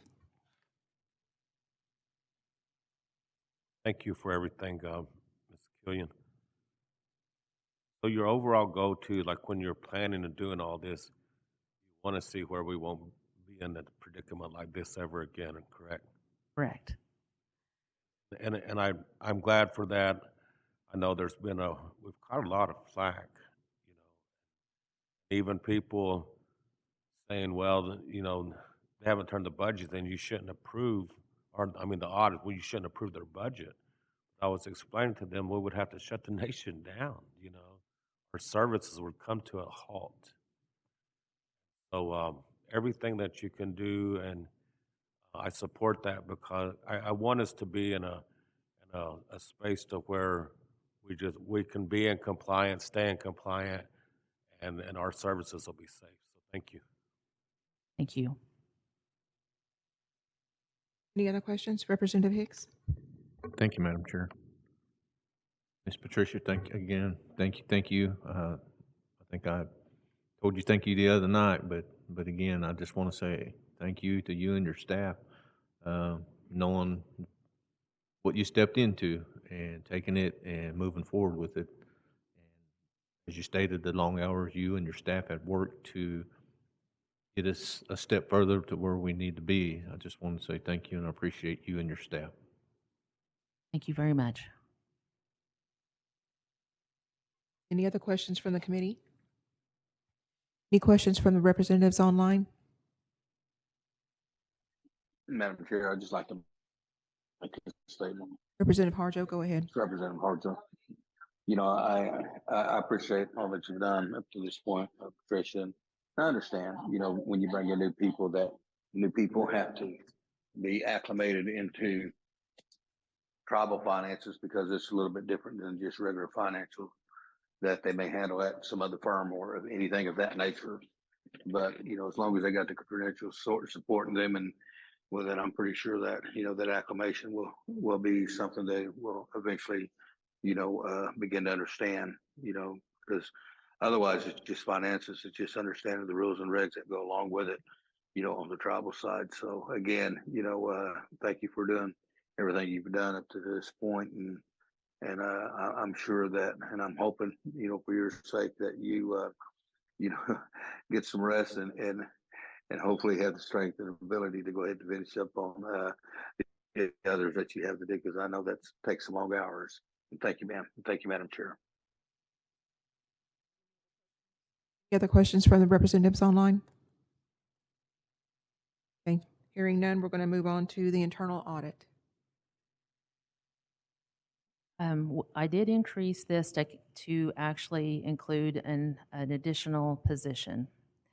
We did try to hire for the internal auditor this year, just didn't find a candidate that we felt that could do that. So it's very important, you know, when we look at when we receive our audits back, but once we're caught up, this is a position that will go out to those programs and actually audit those programs, which is something that our external auditors kind of do for our single audit. But this will give us a chance to go out and do that ahead of time. So maybe we get those, procedures or whatever they need to, accomplish for that, that can be done ahead of time. So then we don't risk possibly having a finding during our audit time. So that's what I did there, was just to actually add another position to that, maybe have the, the internal auditor and then an accountant under that, so they can go out and actually perform these audits. So we definitely will hire for this coming year. Any questions? Representative Hicks? Thank you, Madam Chair. Ms. Patricia, on that Schedule A, you added the accountant one, right? Yes. This position. As far as the internal auditor, do you propose that you have? Not even the grade. It's not even in the salary range. Is that, you want to leave it there, or does that need to be amended to? For the internal auditor? Uh-huh. It's in Salary the range I'm looking at is higher than the proposed.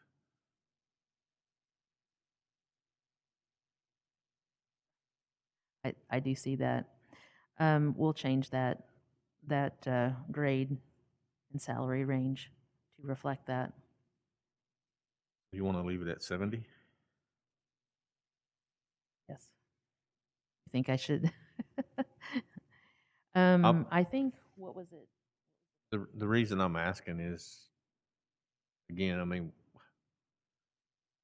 I guess what I'm saying is we want the best, right? I mean, we're looking at our internal audits, so. I think that is actually increased from what it was listed on that previously. Because, I mean, you were saying you're having a hard time finding an internal auditor, and it may be based off of the salary that's we're offering, so. That could be. I can't tell you what to do, but I can make a recommendation, and my recommendation would be to increase that proposed salary.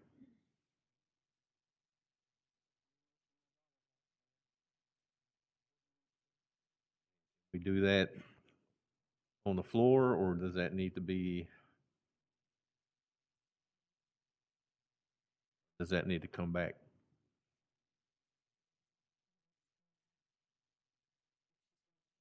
Yeah, it'll need to come back if she's going to change it. Okay. Well, like I said, I can't tell you what to do, but I would strongly recommend that you research or make an amendment to that proposed salary.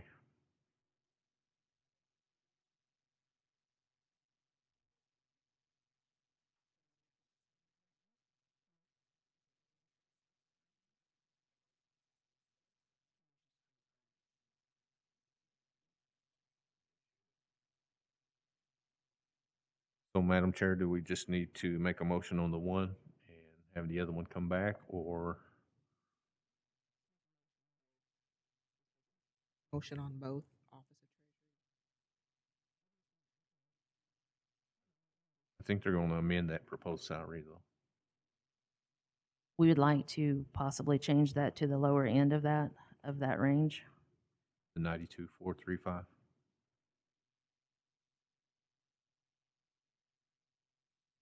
Madam Chair, can I make a motion to amend that amount?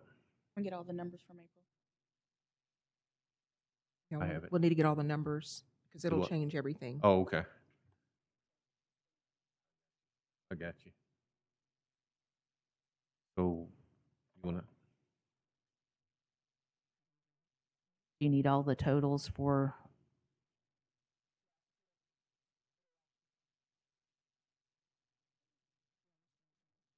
Both of them, or just the one? Give the numbers now for everything? Yes, ma'am. Okay. It will change your total direct budget to $252,464. And your total budget will be $292,529.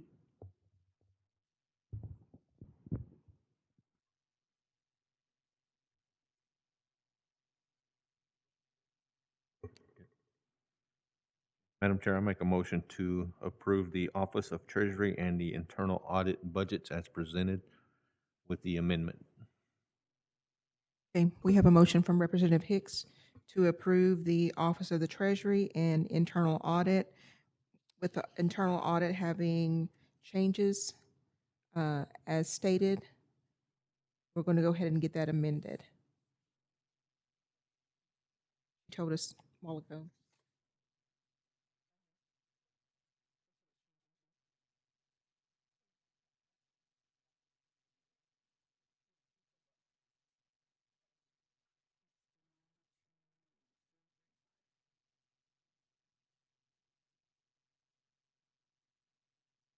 We're changing the salary to the low end, 92,435.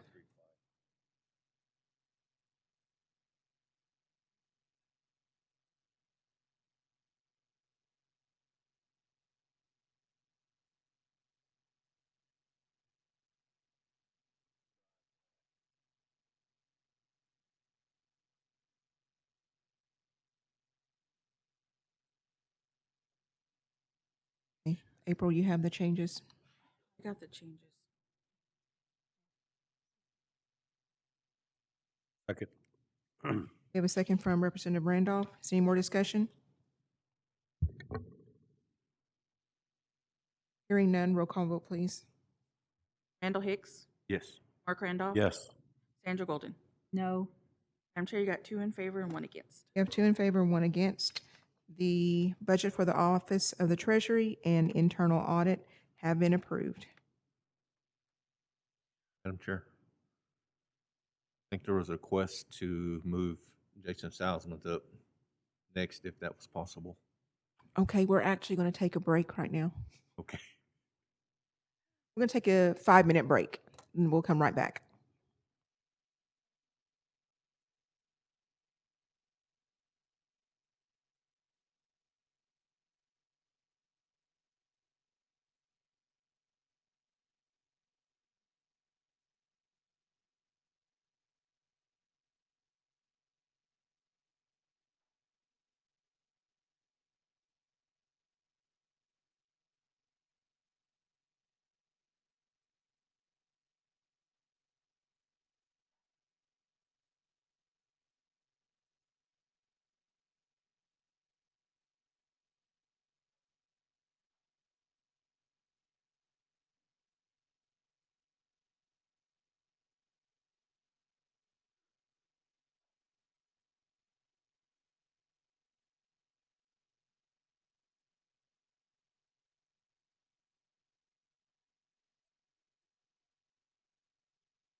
Okay, we're going to go ahead and get started. I received a text requesting that we move Jason Salzman to the top with a sad face. Okay. So I'm sorry. I appreciate it. Chief's got to get going, and he may have to assist me a little bit. But thank you, committee, for your time today, and I'm ready to go whenever. Just a couple of things. Just like last year, we've really kept the majority of the budget the same. The only pretty significant increase is we took on a contractual item from another budget. It's coming out of the same, just the same, the tribal monies. It's just in a different department now. So I'll be taking on the contractual work from Hickory Ground and Ojiabova and some of the public affairs things regarding that. Is this working okay? Oh, no? Can't hear? I think they're looking for their budget because it was at the very end. Okay, sorry. Sorry.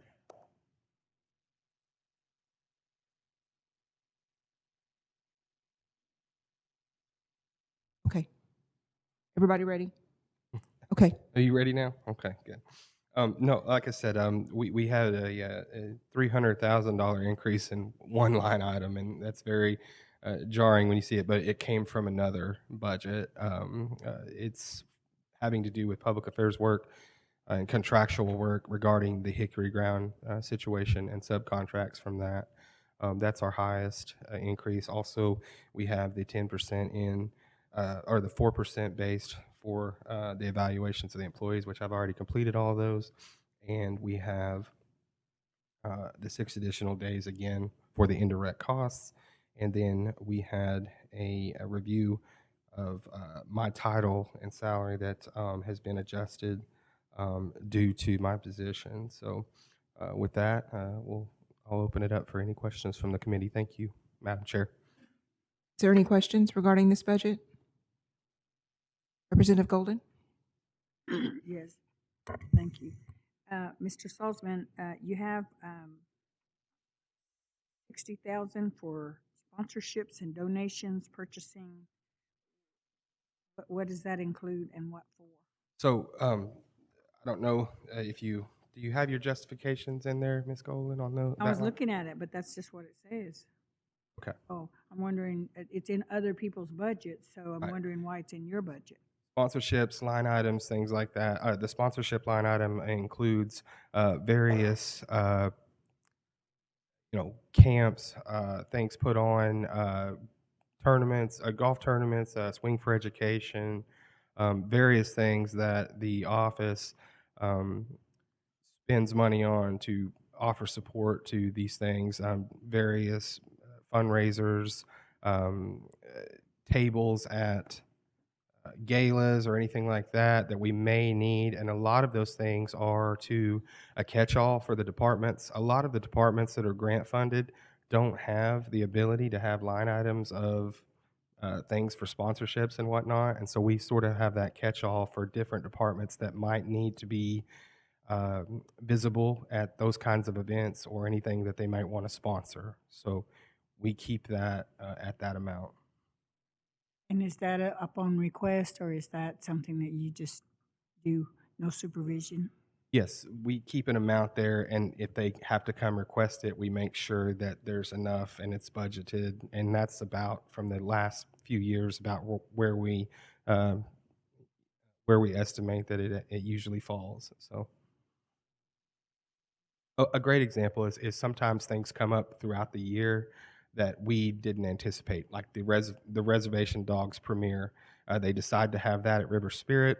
People come looking to us, hey, we need 10,000 to be able to get the Cove, or what we may need that much to do the the little mixer party and things for that. That was just one example of those type of things that come up.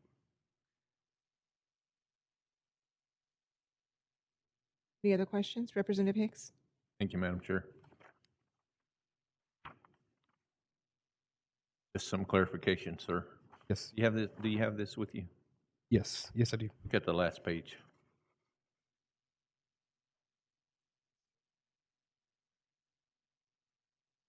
Yes, sir. Under contractual, Yes, sir. is that 40,000 or should that be 300,000? Yeah, it's the amount requested, FY 24, 300.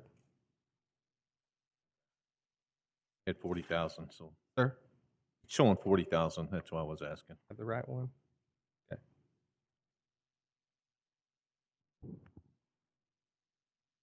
Normally, I just delete the money amount out on this page just so that they can put their Okay. justifications. Sometimes they copy and paste them over from last year's. What is 300,000 is correct? Yes, sir. And that's what I mentioned earlier is the increase from, it's basically there, but it's from another budget. We're just taking it on. It's more of a appropriate place to have it in mind under contractual for Okay. those public affairs dealing again with Hickory Ground situation. All right. Thank you, sir. You bet, sir. Thank you, Madam Chair. Representative Randolph? I had the same question, and so the whole thing is Hickory Ground. Yes, I believe so, Chief, right? Yes, yes. Thank you. Yes, sir. Any other questions from the committee?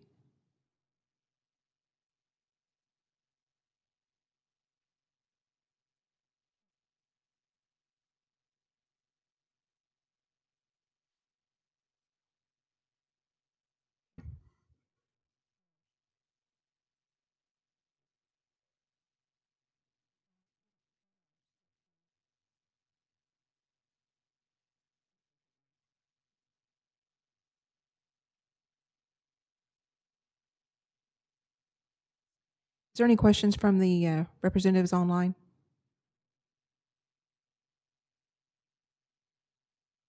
Madam Chair, make a motion to approve the special appropriations by law communications budget as presented.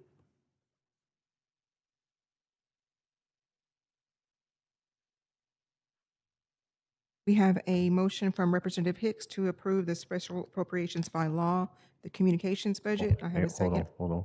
Oh,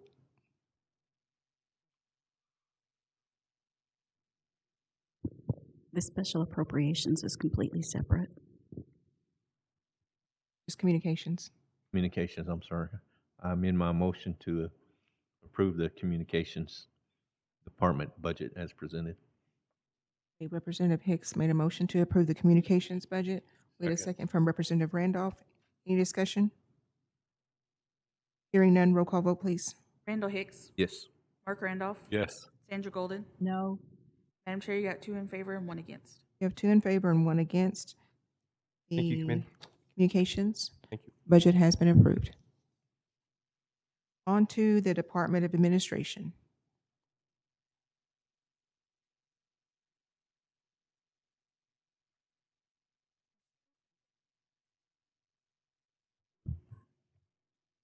Good afternoon. Are you ready?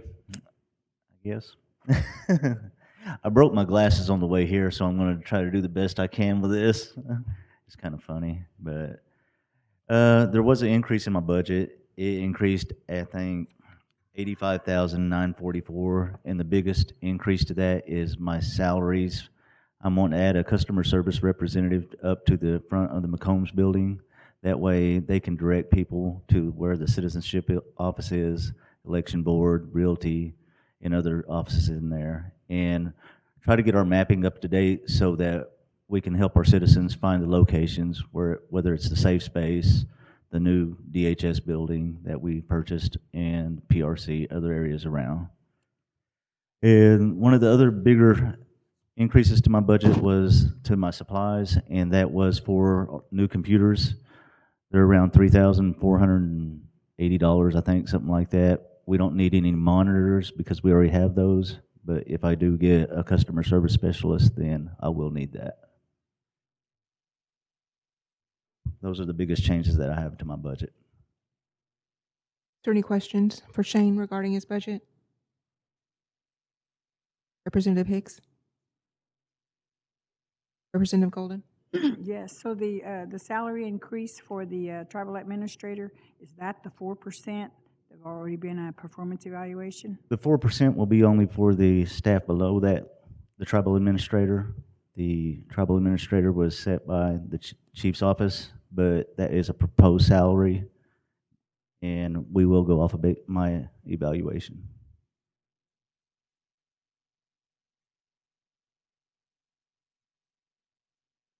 So the proposed salary won't be until the performance evaluation, Yes, and not the 4%. I'm not the 4%. I don't think any cabinet members receiving the 4%. Is that correct? Just wanted it clarified. Yeah. Representative Randolph? Mr.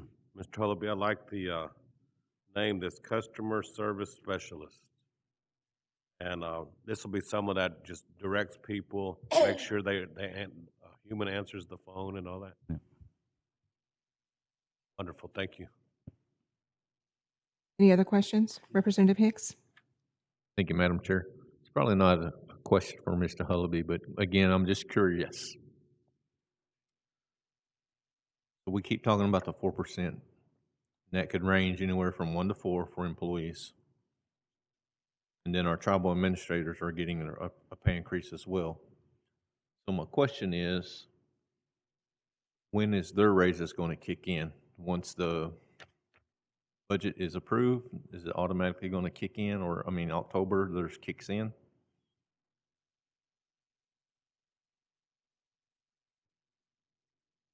The 4%. I'm talking about the tribal administrators that are getting the pay increase. So in October, There's their what pay they is get. going up. Yes. And then the employees are going to have to wait till they get their evaluations for their raise. Well, most of the managers and directors have already started doing their evaluations. Okay, so October 1, everybody should be good to go, whether 1% or 4%. Yes. Okay, thank you. Any other questions from the committee? Any questions from the representatives online?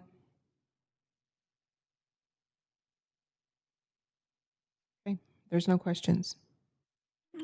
Madam Chair, I'll make a motion to approve the Department of Administration Tribal Administrator's budget as presented. We have a motion from Representative Hicks to approve the Department of Administration Tribal. Have we done Tribal Administrator yet? We haven't, have we? That is a tribal administrator Okay, so budget. these are one and the same. Okay. We have a second from Representative Randolph. Any discussion? I'm getting hungry, y'all. Any more discussion? Hearing none, roll call vote, please. Randall Hicks, Yes. Mark Randolph. Yes. Sandra Golden. No. Madam Chair, you got 2 in favor and 1 against. We have 2 in favor, 1 against. The Department of Administration Tribal Administrator budget has been approved. No. Thank you, sir. Get your glasses fixed.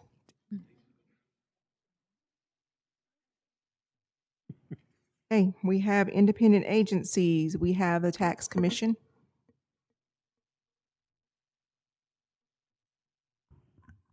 Is the committee ready? Got your paperwork? Oh, we're bringing some right now. Thank you, Chair and Committee. Lindsay is passing out our organizational chart and our tax commission expansion plan. But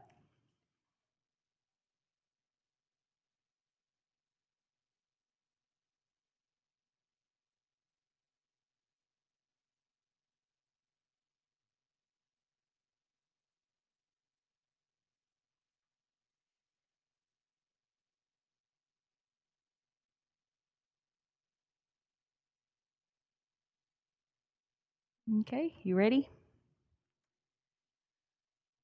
Okay, as you can see, this the tax commission on the tax side, we have a budget increase of $924,000, and that is due to adding the VITA program. It's something new that we had that was originally under Commerce, and then it was brought over under Tax Commission. So this year, we just did the best we could through the grant, and We used our employees to get through this fiscal year. So this new year, what we want to do, if you look at the organizational chart, the whole design of the tax commission is going to change. What we want to do is prepare for the growth that we're seeing already and that we will see in the near future. So the motor vehicle division, of course, is the same. And then we are putting the VITA program and income tax into one division. And then we're going to bring the tax and revenue division on the side, which is more like our tribal tax now that takes care of the sales tax, tobacco. We have a lot of new legislation that's going to come to the council in the next 2 months. So we will be adding sales and use, land and use occupation, the business activity tax. We're looking in and we'll be presenting a work session with the council for income tax. We are looking at and have been researching driver's license. So there's a lot of things that are going on and in motion at the tax commission right now. So we did a lot of research, a lot of thinking, and we think that this is going to be the best way for us to be prepared to move forward.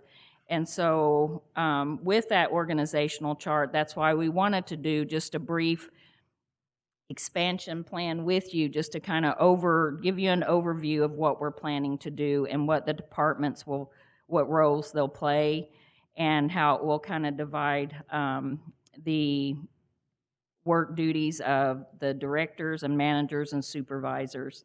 We're looking forward to this growth, so I'm really excited. I know it's going to cost a little bit, but we did want to, after visiting with Commerce, we did think that it was the best thing to keep VITA as a permanent department. And what we want to do eventually into this new fiscal year is not only be able to do taxes through VITA, through the program that's free, but also offer that to our employees and to our citizens to be able to do their income tax. So we're excited about that. It's going to be a new adventure. It's going to bring in revenue, and it's going to really help our citizens and employees. So that's a service that we're looking forward to providing. With that, and that's why we wanted the new building. As you can see, as you put everything together, the new buildings that we've purchased is going to just prepare us for that growth, to be able to put the tax division in a building and motor vehicle in the building. We're all going to be together, but we're going to be separated because we do different duties.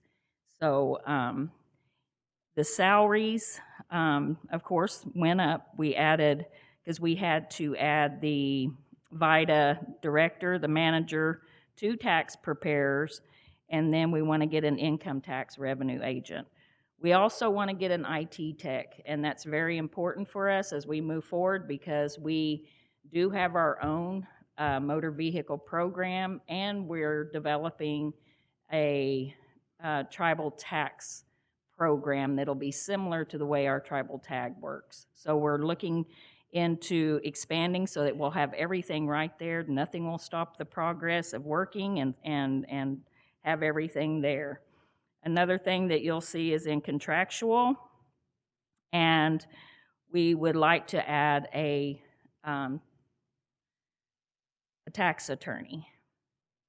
And up to this point, Joe Williams, I've been working with Joe Williams, who's with Chief's office, and he's exceptional, and he does a wonderful job. We work well together, but as we're moving forward, and as we start asserting our authority and sovereignty over our reservation boundaries, and we start stepping out, there's always the possibility of litigation. So we want to have a tax attorney on contract that will be working directly with us when we need them. Yes. So just right what you're saying. I'm happy to hear that.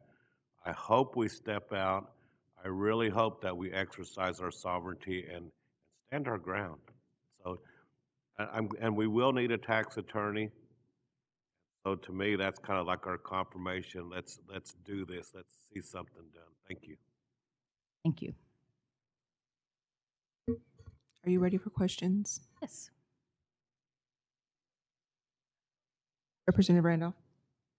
I was just thinking, and I just kind of want to bring it to your attention, like the building, is it all gravel around there? It is. I was concerned about wheelchairs and walkers. Yes, okay. Did you drive over and really look at it? Little bit. Because now the motor vehicle building, if you pull up, there is gravel, but there is a large area of flat cement. So there's not gonna be any step up. It'll be just a level for our elders or any handicap, for them to be able to just go straight in. And then in the tax, we don't deal with a lot of elders. We're going to be dealing, well, we may with the, when we start doing income tax and the VITA, but it also is the same. It's gravel, but you step right off into level sidewalk. The tribal tax, or the tax and revenue, what we're going to call it, will be in the back, and there is a ramp. So it's already accessible. We just really need to clean it up. There's really minor things that need to be done, especially in the tax building. There was a small step, like because it was a church, and it was like their little stage. So we'll have to remove that, but it looks like it's not going to be that major of a deal. Level it out, probably put some flooring and paint, and close one office. That's all that needs to be done, and we'll be ready to move in there. The motor vehicle side, in all reality, we can move in as soon as it's available, but we would like to have a window put in to be able to service our citizens. So it's minimal change that we'll have to do, and that is one of our goals, and that's one of the things we're excited about this motor vehicle building, is that there is potential for us to be able to put a driveway all the way around and have a drop-off to where our elders could pull up, and our citizens, if they want to just drop off, and then we can do their tags, have it ready, and they can come by and pick it up. So that's our long-term goal. But with this building, we'll be able to do those things. Thank you, Madam Chair. Committee, any questions? Representative Hicks? Thank you, Madam Chair. Mary, I know the VITA, the 60 and older, is it still grant funded? It is. It's it's a matching grant. We have it for 2 more years, right? 1 more. So we had it last year and this coming year. Okay. So we will have it for a while. We don't know after that. I'm sure we'll apply for it, but we're not guaranteed. And then the one that you're proposing is strictly going to be travel funded? Yes. Okay. So how did you come up with the amounts that you would cost or charge? Well, actually, it was the team. It wasn't me. They did some research on how much it would cost for them to go and get it done, like at H&R Block or a private CPA to have their income tax done. And we wanted to do it, and it is very minimal, as you can see. But we wanted it to be minimal because we want our citizens to be able to afford it, and we don't want them to overpay to get their taxes done. But at the same time, we want to be able to afford to have the tax preparers and the program to service them. So I think it's kind of a first step into it. So we thought those prices were pretty fair.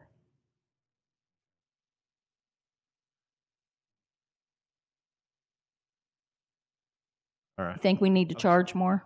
No, I probably shouldn't say this, but I'm going to say it. But I just hope we serve our Muskogee Creek citizens first before we start serving non-Muskogee citizens. We are. The goal is to service our citizens and employees.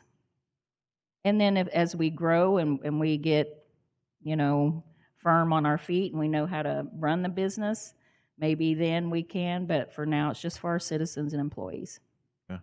And so everything's already included in your supplies, software. Everything's included for this new business opportunity. Yes. Thank you. Thank you, Madam Chair. Representative Golden, do you have anything? Yes. Oh, you have it somewhere. The uniforms and accessories, is that for the tax or is that for the motor? I'm sorry, I can't hear you.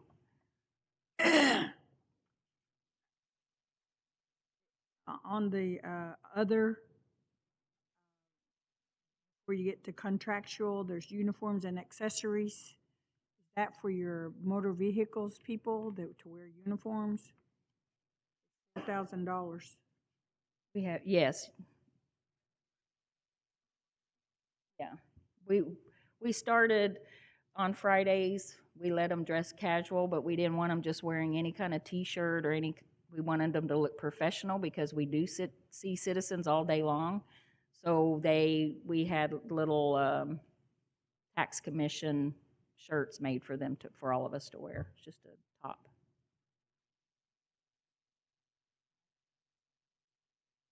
Anything else, Ms. Golden?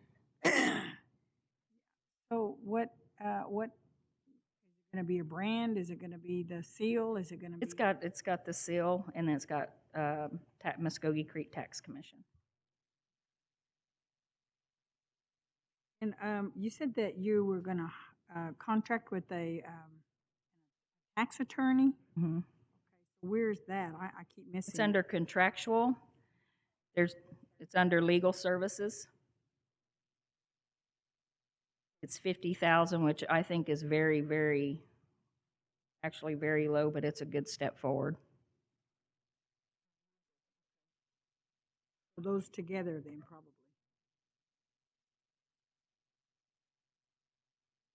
Thank you. Thank you. Any other questions from the committee? Any questions from the representatives online? Madam Chair, can I make a statement? Representative Harjo, go ahead. You know, I appreciate what you're doing. And, you know, I know that I had talked with the chief early on in my term. And one of the biggest things that I've talked about, and I think you and I have talked about this too, as well, is about us developing a treasury department, because my assumption is that eventually you guys would probably even be housing an office there should we get a treasury building. And I know this is a whole different area for a lot of us that has never experienced this before, because we've never been a reservation, or we always been a reservation. We just didn't know we were still a reservation. And so even with the way the master plan is set up and everything, there's still going to be, I know departments that are going to sit outside of all of these different things. And I'm just glad that you're taking this position and that you're creating positions and other, types of positions where we can begin to earn more revenue. And so, because I know eventually it's even going to be bigger than the place where you're at, because, there's going to be other taxes and other things that we're going to have to get into. And so, again, I just want to thank you for taking this approach that you have. Thank you, ma'am. Thank you, Madam Chair. Thank you, Representative Harjo. Representative Golden? Excuse me. I just noticed on your motor vehicles, I guess that's what that is. Wetumpka's not in there, so you're going to take them out? This is the tax. Lindsay's going to go over the motor vehicle with Yeah, you. that'll be next, Ms. Golden. It's a separate budget. I just, because you mentioned it and you said that's that, so I assumed it was all together. No. Any other questions from the committee?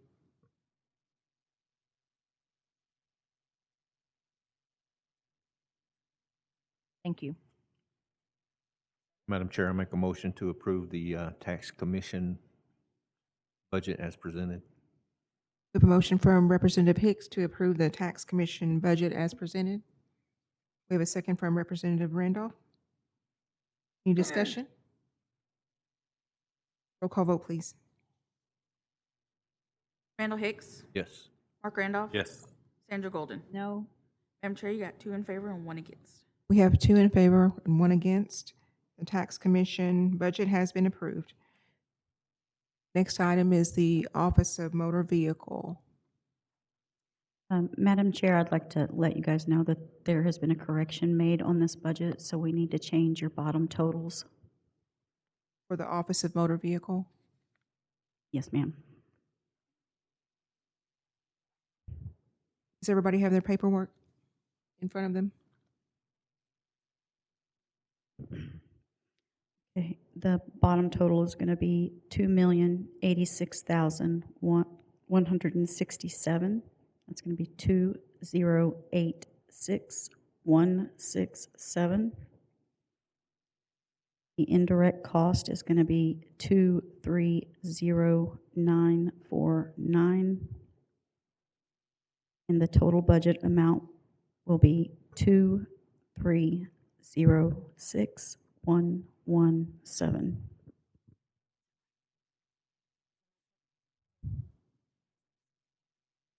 Did everybody get those numbers? The bottom total again is going to be 2316117.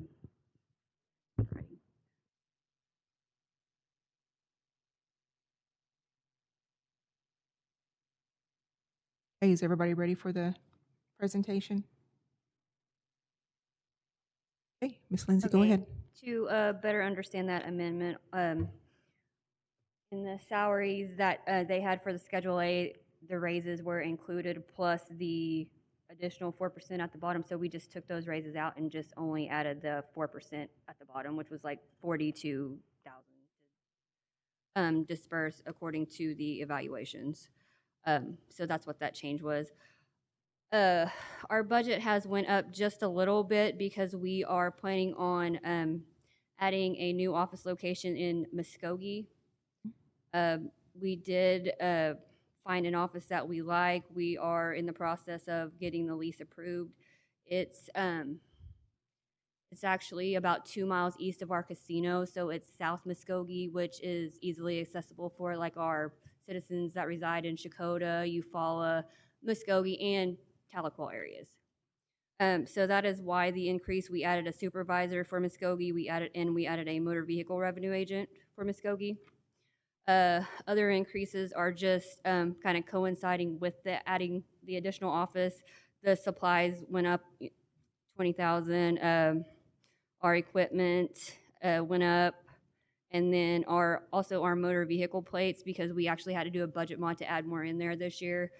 This was our first full year of operating with all our office locations open. So like last year was kind of a trial budget to see what we need. So that's what the additions are. We had to add in more funding for our office rent, lease, offsite, just for this additional office as well. Is there any questions regarding this budget?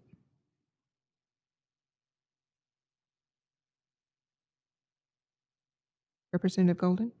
Yeah, I had asked earlier because I thought you were together.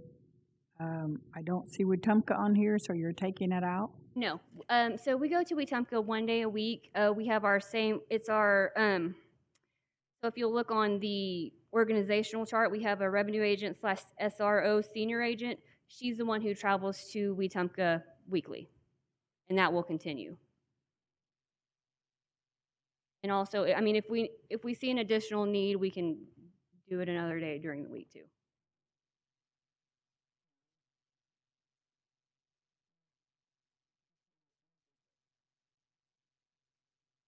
And the other thing is the ones that you're adding in Muskogee, they're not starting at the starting salary.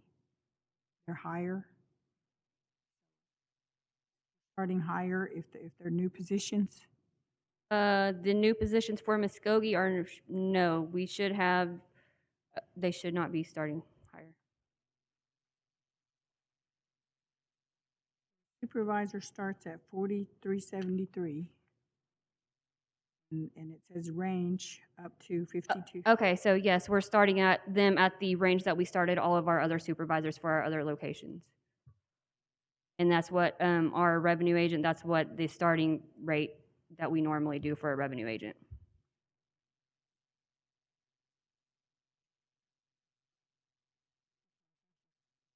Okay, thank you. Any other questions? Representative Randolph? Representative Hicks? Is there any questions from the representatives online? Madam Chair, this is Representative Deere. I have a question. Go ahead, ma'am. Do you get many requests for specialty tags Yes, throughout we the do. year? Yes, we do. About what's that number? Can you guesstimate the number? For specialty tags, as in personalized tags, Yes. I would say we probably order 20 to 30 a month. Wow. And what's the time frame for getting those back, or when they order those? Usually it's around 8 weeks. I just had a citizen today, and she said she was told it would take 6 to 8 months. Oh, no.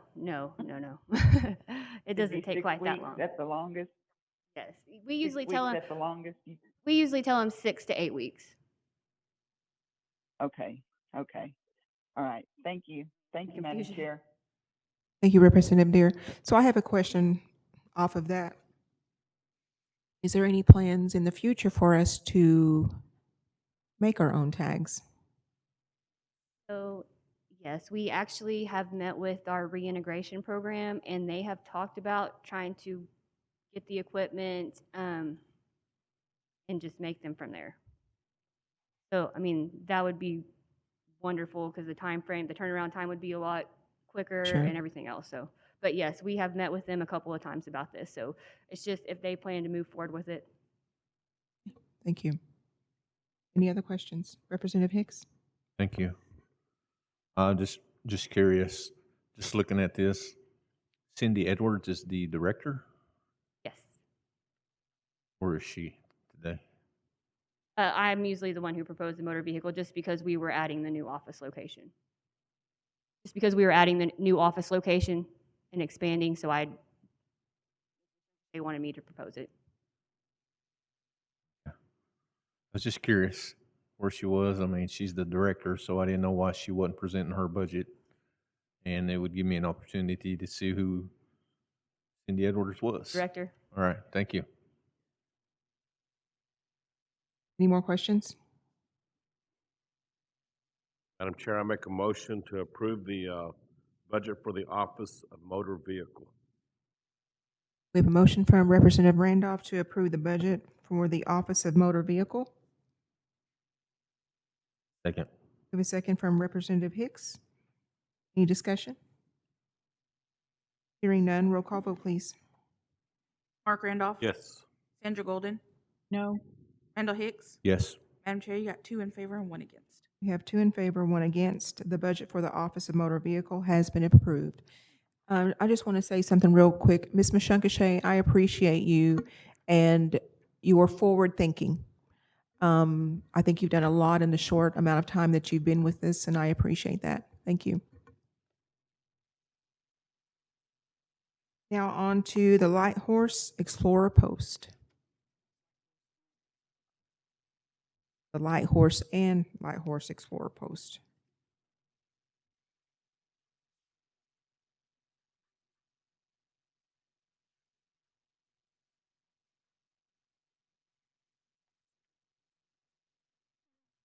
Okay, committee. For the Light Horse Explorers, that budget did not change. That one's still the same for the Light Horse Explorers. Okay, you said the The Light Horse Explorers. Explorer Post. Yes. That budget. That budget, it hasn't changed or won't change. No increase. Is that microphone on? Yes, ma'am. Okay. Is that better? Can you hear me now? Can you hear me now? Yeah, we can hear you then. All right.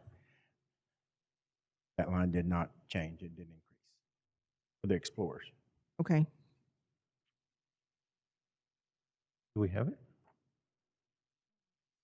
We're not seeing the Light Horse Explorer budget.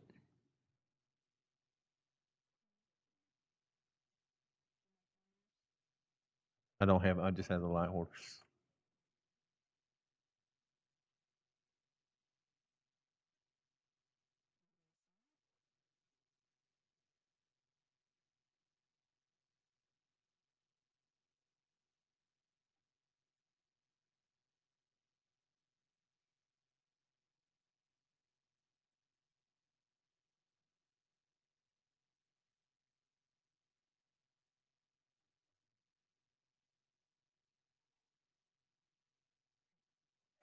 Okay, let's go ahead and move on to the Light Horse budget while she makes copies of the Explorer.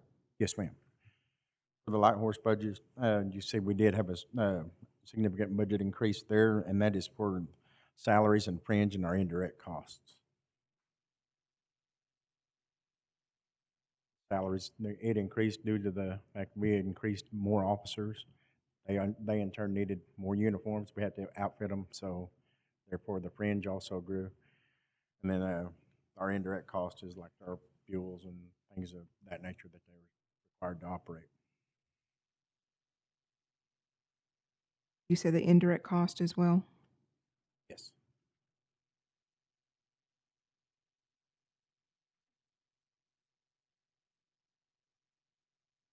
Those are only two that are increasing? Yes. Okay. Any questions from the committee? Representative Hicks? Thank you, Madam Chair. Chief Phillips, was the increase on these, are they all the 4% or the increases for your The salaries? salaries? Yeah. Was it 4% or? Sir, I'd like to digress to the Commissioner Wynn. Okay.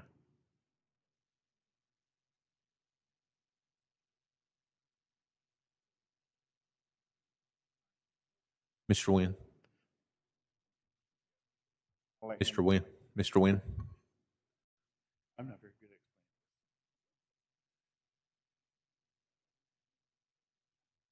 Sorry.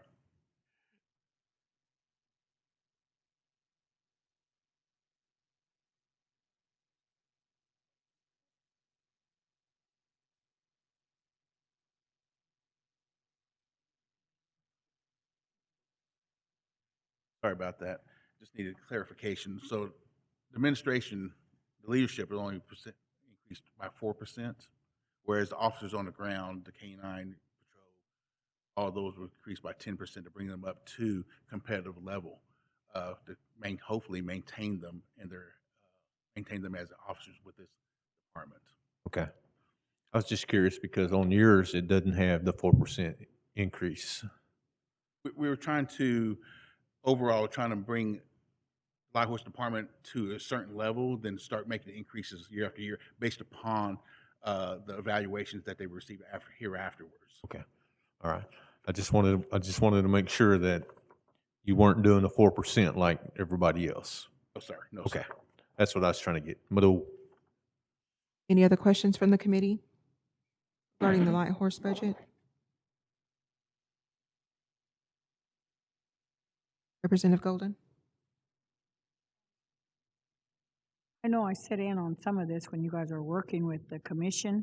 Yes, ma'am. Your budgets. Yes, ma'am. But I don't remember hearing what the livestock purchases are. Ma'am, that comes from when other agencies seizing animals. We've had animals. We had dogs, cattle, horses, things of that nature. That line has moved over to our supply line, which increased on our supply line from our livestock purchases. We have to feed and take care of vet costs and things of that nature from animals that are seized from other agencies and that are in our possession due to criminal charges or whatever they've been, like animal neglect, cruelty, things of that nature. It's not actually purchasing. No, ma'am, no. It's just the cost for that. Yes, ma'am. Representative Hicks? Thank you, Madam Chair. Captain Phillips, with that being said, you sure you want to drop it down from 120 to 40? Those monies was moved to the supply line as per directed by Ms. Killian to move that monies over so we could aid in the, like I said, the vet fees, the care for the animals and things of that nature. Okay. Okay. I had my administrative assistant. She can speak to it more clearly than I, if you don't mind. I got it from Okay. you. I understand now. Thank you. Okay, yes, sir. I'm good. Any other questions from the committee? Any questions from the representatives online? Madam Chair, I'd like to make a motion to approve the Light Horse Administration. We're going to do 4. Okay. Yeah, we're going to do Explorer. Representative Golden? Um, this was not the budget that was originally submitted or whatever, because it says updated. So what happened that it had to be updated? On the budgets? One that we received.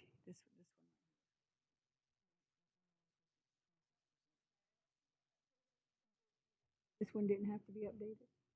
It went from 21% to 26%.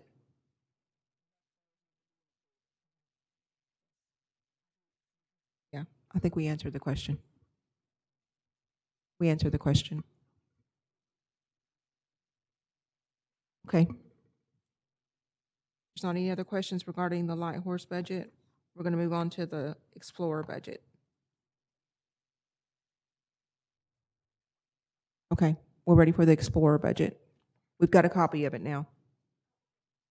That's what I was answering to. I thought you said that there was an update on the Explorer budget.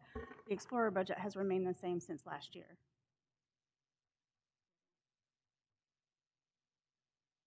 I'm sorry, I didn't hear you. Can you come up to the microphone? Yeah. Okay, so are we looking at the Explorer budget? We are looking at the Explorer budget now. Okay, yes, that one is the same from last year. That one has not changed, no increase. Any questions?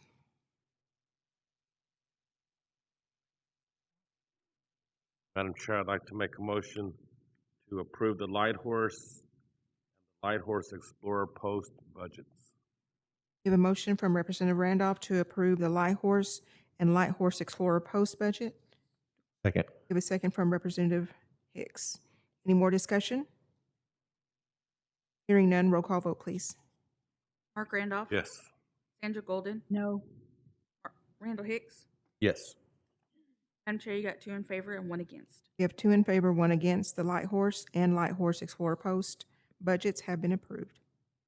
Thank you. Next, we have Gaming Commission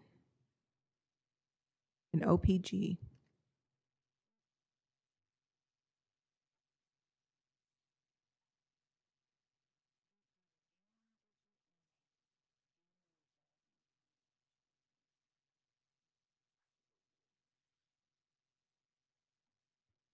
Is the committee ready? Go ahead, sir. Good afternoon, committee. Appreciate the time and the opportunity to present our budget. My name is Tracy Burris. I bring before you today, what you have before you is two funding sources in our budget. One is $1,100, which is what we're requesting from the council, and then under 1314, that's our revolving fund, is what we call it. It's our fee from our machines that we receive, that we generate. And so what the difference is that we took it upon ourselves, working with our commissioners to, when looking at this and what the opportunity to be able to increase the salaries and stuff by 4%.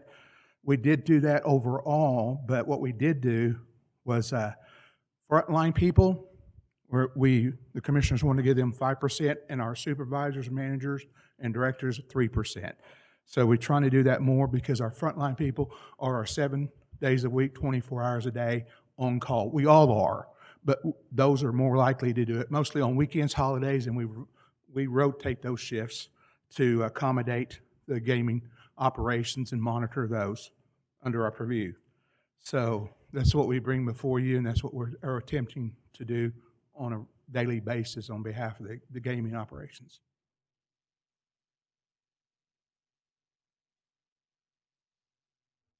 Is there any questions regarding the Gaming Commission budget? Representative Hicks?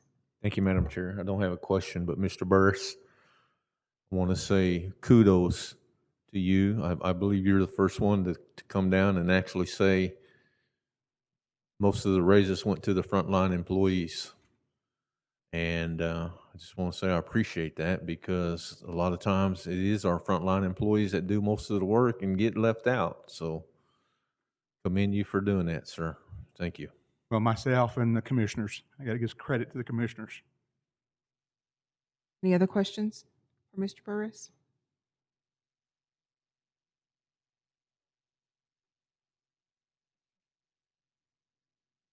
Okay. On to OPG. That is this Office of Public Gaming, that is us. Okay. We're the same, So they're the one and same the thing? same. Yes, He ma'am. just has two funding sources. Okay. Okay.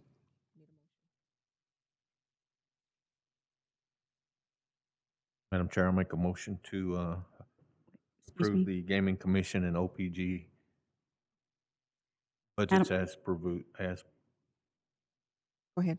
Madam Chair, looking at their budget that they have turned in, their Schedule A for the Gaming Commission one, they had an additional 60,000 at the bottom for the 4% that we need to take that out since they already did the raises.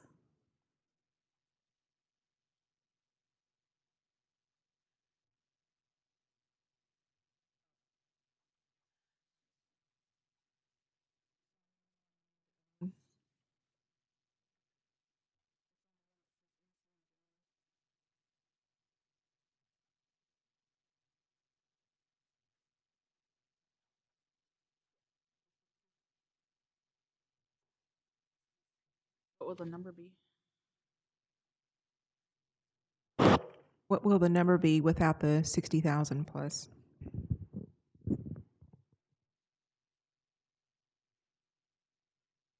The total direct will be 2,562,293. The indirect cost will be 440,527. And the total budget will be 3,002,820.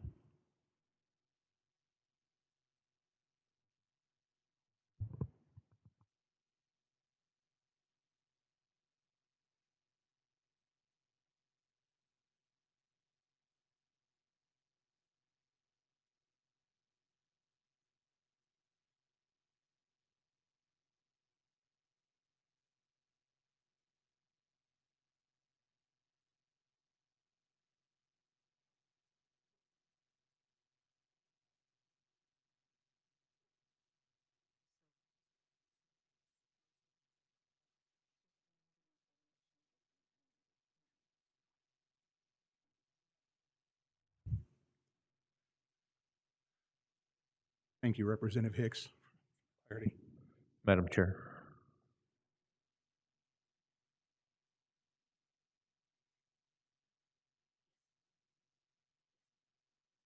Representative Hicks? Madam Chair, I'll make a motion to approve the gaming budget with the amended amount, removing the 4% raise based on evaluations on the Schedule A. Okay, we have a motion from Representative Hicks to approve the Gaming Commission OPG budgets with the amended amount. I have a second. We have a second from Representative Randolph. Madam Chair, that was the OP budget and the revolving, correct? OPG revolving. Both of them. Second from Representative Randolph.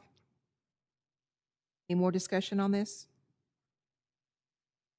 Hearing none, roll call vote, please. Randall Hicks, Yes.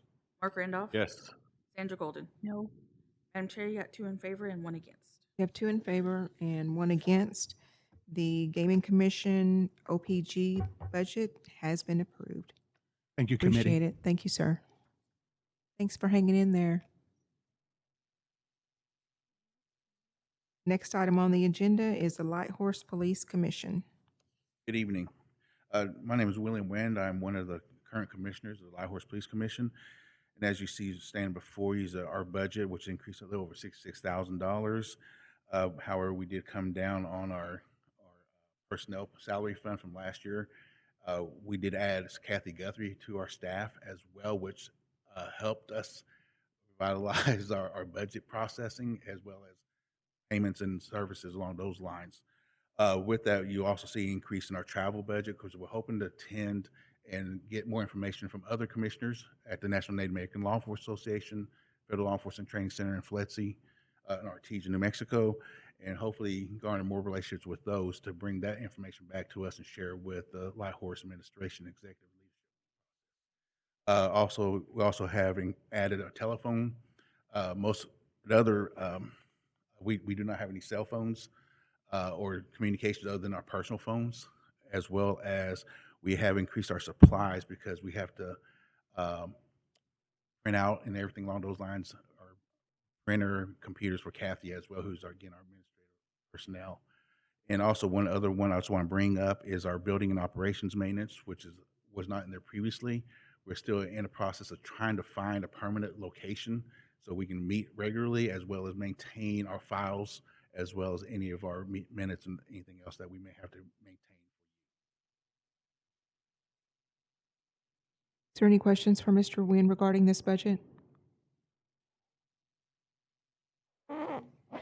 Any questions from the representatives online? Representative Hicks? Madam Chair, I make a motion to approve the budget for the Light Horse Police Commission as presented. We have a motion from Representative Hicks to approve the Light Horse Police Commission budget as presented. We have a second from Representative Mark Randolph. More discussion? Hearing none, roll call vote, please. Randall Hicks, Yes. Mark Randolph, Yes. Sandra Golden. No. Madam Chair, you got 2 in favor and 1 against. We have 2 in favor, 1 against. The Light Horse Police Commission budget has been approved. Thank you, Mr. Nguyen. Last but not least is Muskogee Media.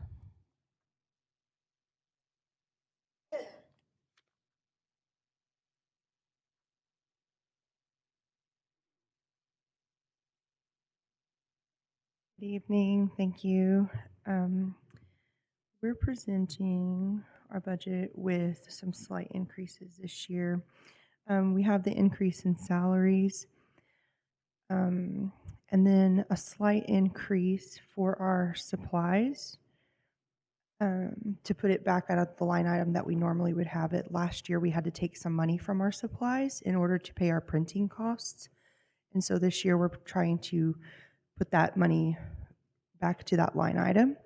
And then for our printing costs, those did go up, not a significant amount, $6,700. We based that off of our actual spending. Had a $1,000 increase in postage and shipping based on our actuals. And then we took out $10,200 from our public relations line item. That $10,200 used to go to paying for our radio show to be broadcast on KOKL. Instead of broadcasting and paying them to run our content, we're going to let our people do the work and run our content straight to YouTube ourselves, because KOKL would never provide us with the number of readers or listeners who are being reached, and they were proposing an increase. And so we've taken that $10,200 and added that to our salaries to accommodate that extra work our people will be doing. And so that increased our salaries a little bit, along with the, I believe it's 4%. And then our revolving budget remains the same.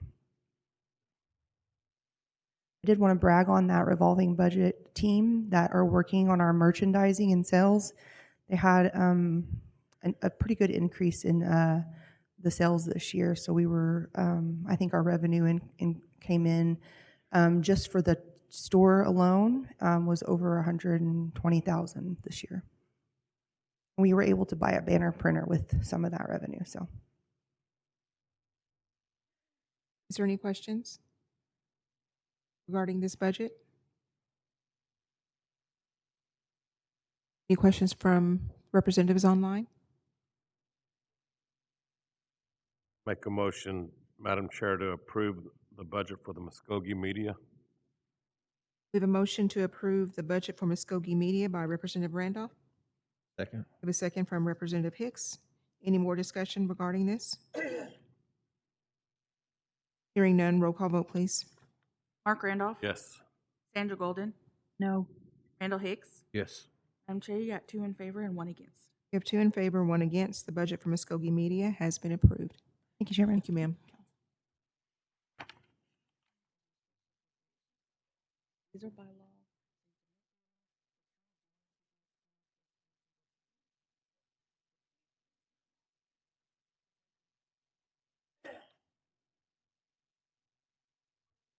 Okay, the next item on the agenda is special appropriations.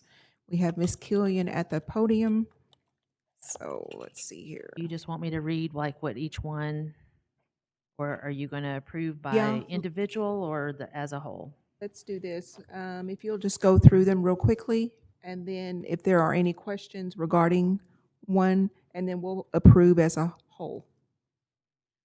So the first one I have is the churches and ceremonial grounds. That comes from the council. The other one I have is the Murrow Indian Home.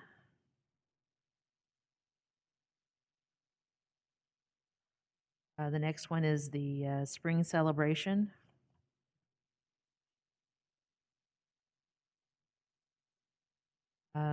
The next one is the, I never can pronounce it right. It's the one that's like the baby shower. It's the SG. Is that how you say it? I feel like I never say it right. Okay, Randall. Do you want me to say the amounts on those, or are you okay? Are you seeing those? We're fine. We can see them. The gaming compact. Another one I have. Visiting dignitaries.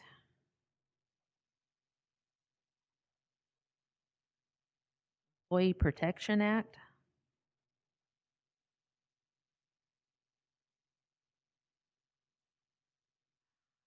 It's the NAFOA membership.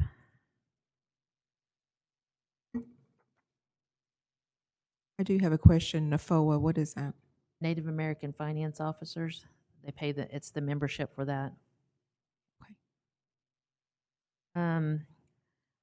The next one I have is actually the one that was the Yuchi Heritage Festival. Now, this was the one that I think was possibly in question because I know we haven't used this one in a while. I guess it was to a specific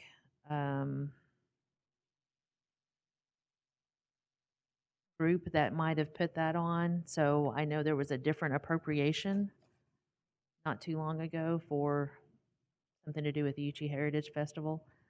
So I'm not sure what you want to do with that one, or what we can do. April said that we'll have to do legislation to repeal this if we choose or amend. Yes. Okay. The next one I have, I think, is the Muskogee Veterans. Actually, there should be two in there, one for the men and the women's group. Amen.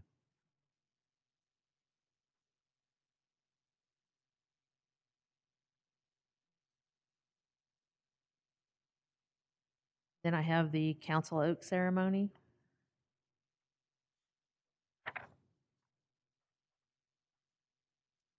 Then there's one for the Rural Volunteer Fire Department. We had that up there with the ceremonial. I think it's right, but I think there's a different appropriation for that, I believe. Do you include that with the? It was up there with it. That's when it came in the budget. You included in that one? Okay. Yes. Then there's the military replacement flags.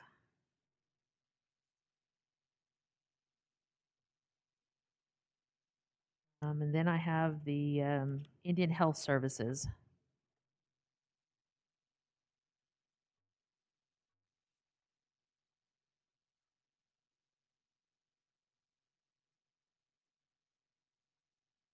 Also, there's the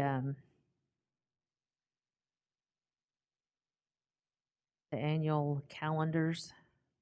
And usually that's under Second Chiefs. That's under Second Chief. Yeah. Did you? His was under, yeah, his was in that one. Okay. The last one we got is Naja.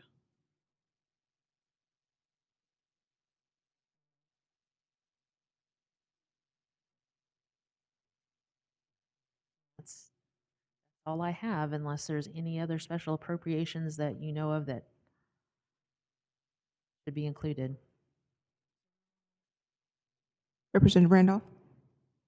Can you just tell us real briefly, like how this works? Is there checks or just go out each year automatically? Yes. as for most of them. So then the one for, like I said, the one that's the Uchi Heritage Festival, it has not because nobody is, I guess that, I don't know if that particular organization that was doing that is still around. So that one we haven't used, and I think we looked that up, and it hasn't been used in like at least 3 to 4 years. And so on our accountability purposes, do they provide receipts? Do they provide receipts for? I believe so. I know all of the ones for the church and ceremonial grounds. Now, like like maybe the Murrah Indian Home, I'm sure it doesn't. I think that just goes out to them.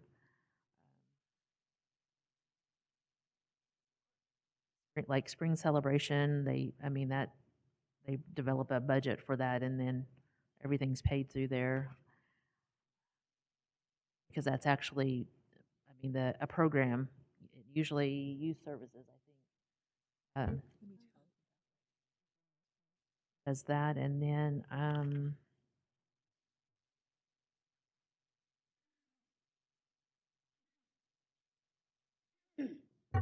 trying to think of what else now, like the veterans, the men and women's veterans. I think they have to provide. They provide receipts once we send that out. Yeah. I believe it does. They do. Yeah. The budget here for the women's, the military, the veterans is 40,000. And April is going to scan that to us. So that's included as well. Right. Yes, I had both the men's and women's. Yes. Okay. I believe that's all regarding the special appropriations. Is there any questions regarding any of those?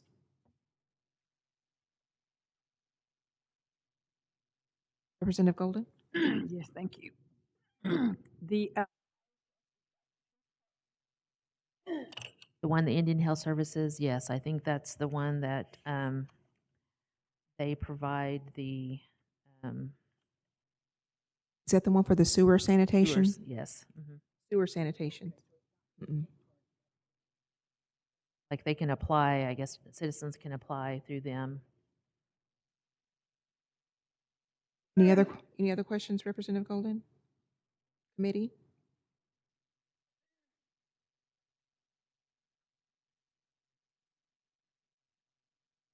Madam Chair, I make a motion to approve the special appropriations by law that was presented. We have a motion from Representative Hicks to approve the special appropriations by law. We have a second from Representative Randolph. Any more discussion? Hearing none, roll call vote, please. Randall Hicks, Yes. Mark Randolph, Yes. Sandra Golden. yes. Madam Chair, you got 3 in favor and 0 against. We have 3 in favor, 0 against. Special appropriations by law passes. The next item on the agenda is other business. Is there any other business? Hearing none. Announcements. Is there any announcements? Do I have a motion to adjourn? So move. We have a motion to adjourn from Representative Hicks. Do I have a second? We have a second from Representative Randolph. All in favor, say aye. Aye. All opposed, same sign.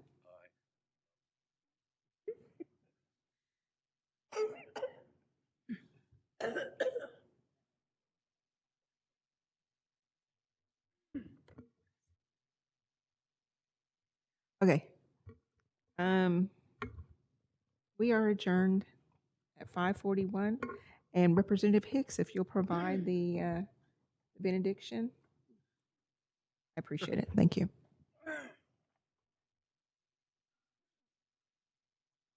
Thank you, Heavenly Father, for this day that you bless us with.